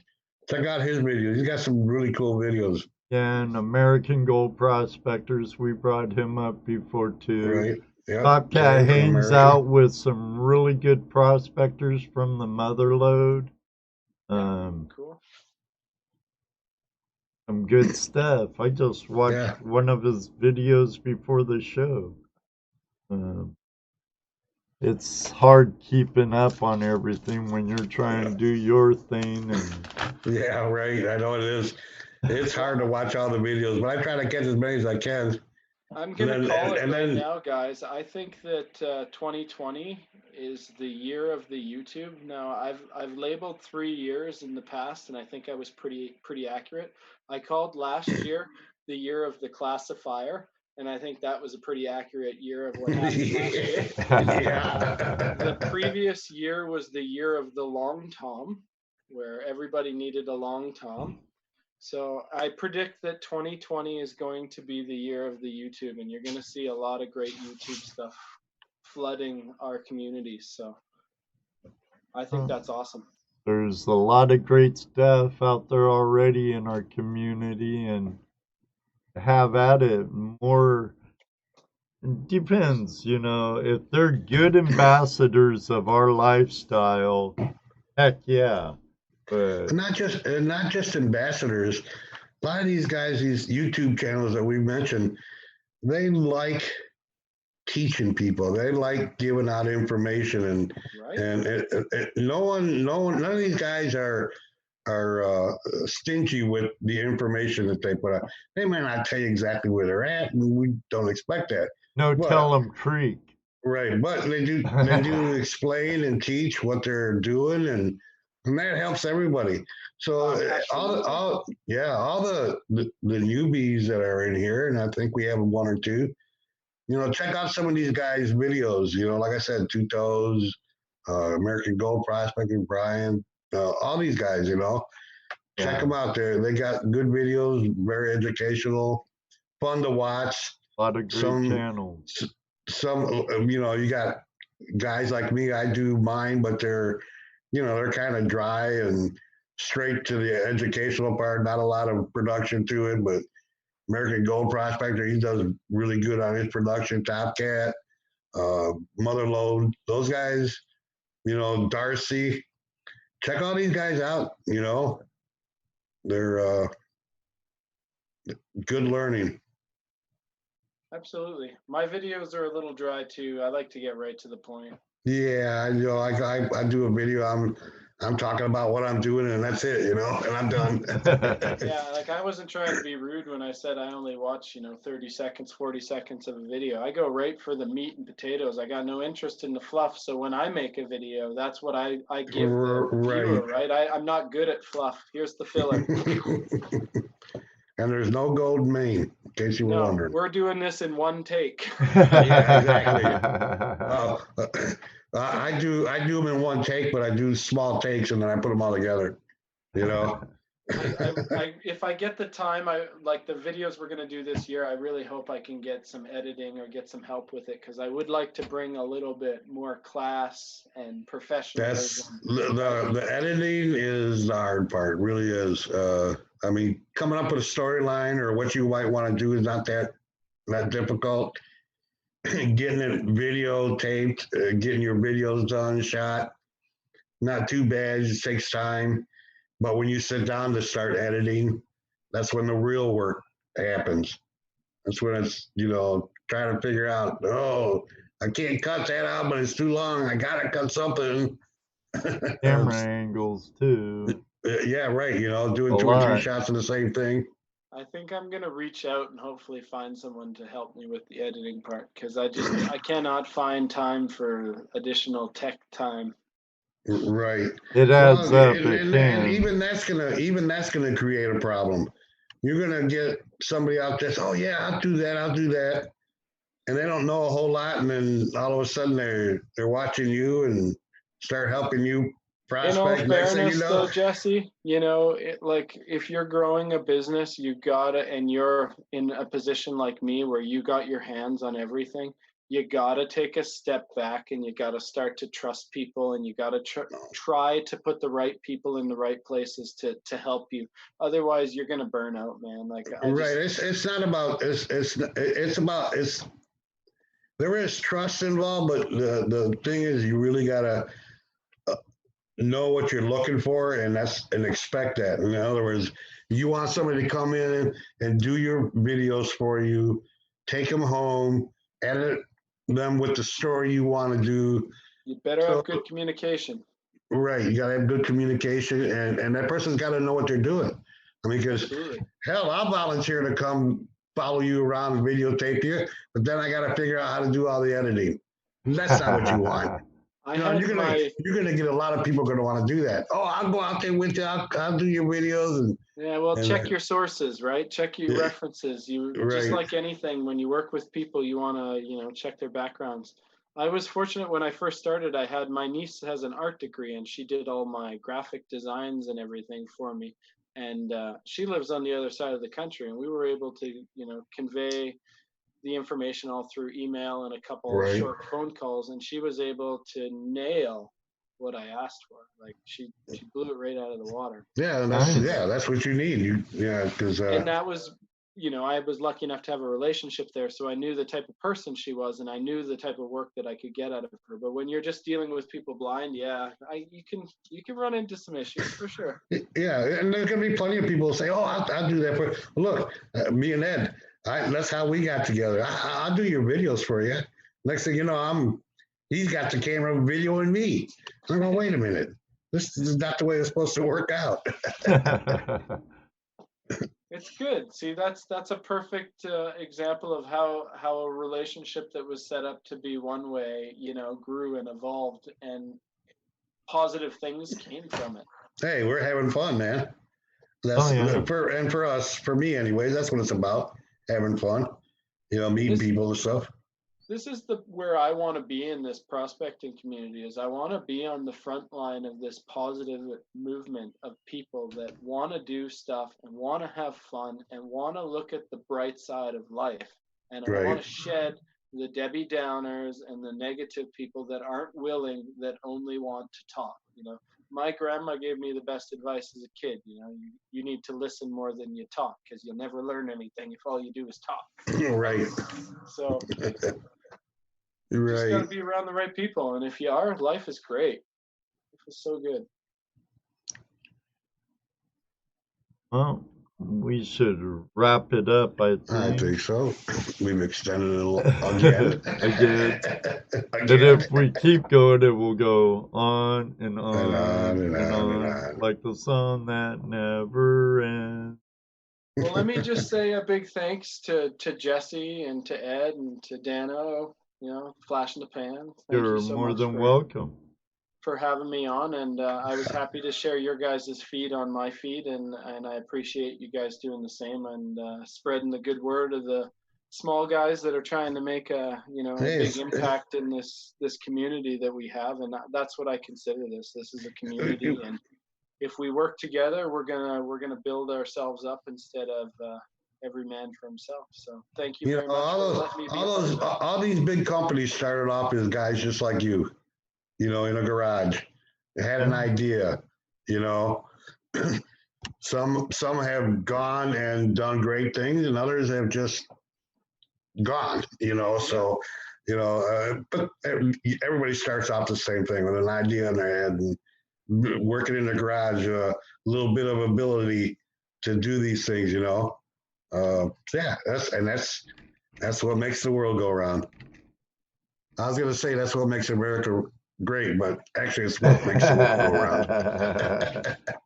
How about North America great? Yeah, the world. It's what makes the world go around. Innovation and ideas and guts to do stuff. I mean, because you think about it, you just didn't jump in this with no idea. It took guts to do what you're doing, take the time and money to invest in it and do it. Oh man, I still remember the first time I bought my first Dream Mat order and didn't know if I was going to sell a single mat. And here I just, $1,400 out of my pocket, basically one of my paychecks, and let's see what happens, right? Right. Like, am I going to make $10 a mat, or am I going to even be able to find anybody to sell them? And I got to pay rent and gas and all this other stuff that I just spent my check on. I get told the same thing over and over again, and that's that I'm providing a customer service level that people are not used to getting. And I don't even know what that means, because this is just who I am, and this is the way I've always been, and this is how I conduct business. Because that's what you expect. That's what you expect from customer service, You're given what you would like. Right. So much props. There's a new website going to be launched for Dual Paul. The description, or it's down in the description. Go over there. If you want to be notified when it goes live, put in your email and you'll be notified. Also, down in the description right above it is the URL to his now live site. Check out his Facebook page, his YouTube channel. It's all down there. Until next time we have you on, Paul, thank you very much. We greatly appreciate it. And all of you out there, our Flash fam, YouTubers and friends, thank you all very much for joining us every Tuesday night Hangout Live with Toledo Just, Dano, and I. Next week, we're having Open Line Tuesday. I know it's not the last week of the month, but it ended up being that way. So get ready to call in, do some BSing with me and the boys. Until then, may you always have a flash in your pan. You know what he's going to say next. That's right, Jesse. You never know. Maybe one day, too, we'll meet you on the river. Good night, everybody. Thank you, and God bless. Good night, folks. Good night, Ed. Good night, Dano. Good night. Good night. Thanks a lot, guys. Yeah, no problem. It was our pleasure. Good night, Ron. 5, 4, 3, 2, 1.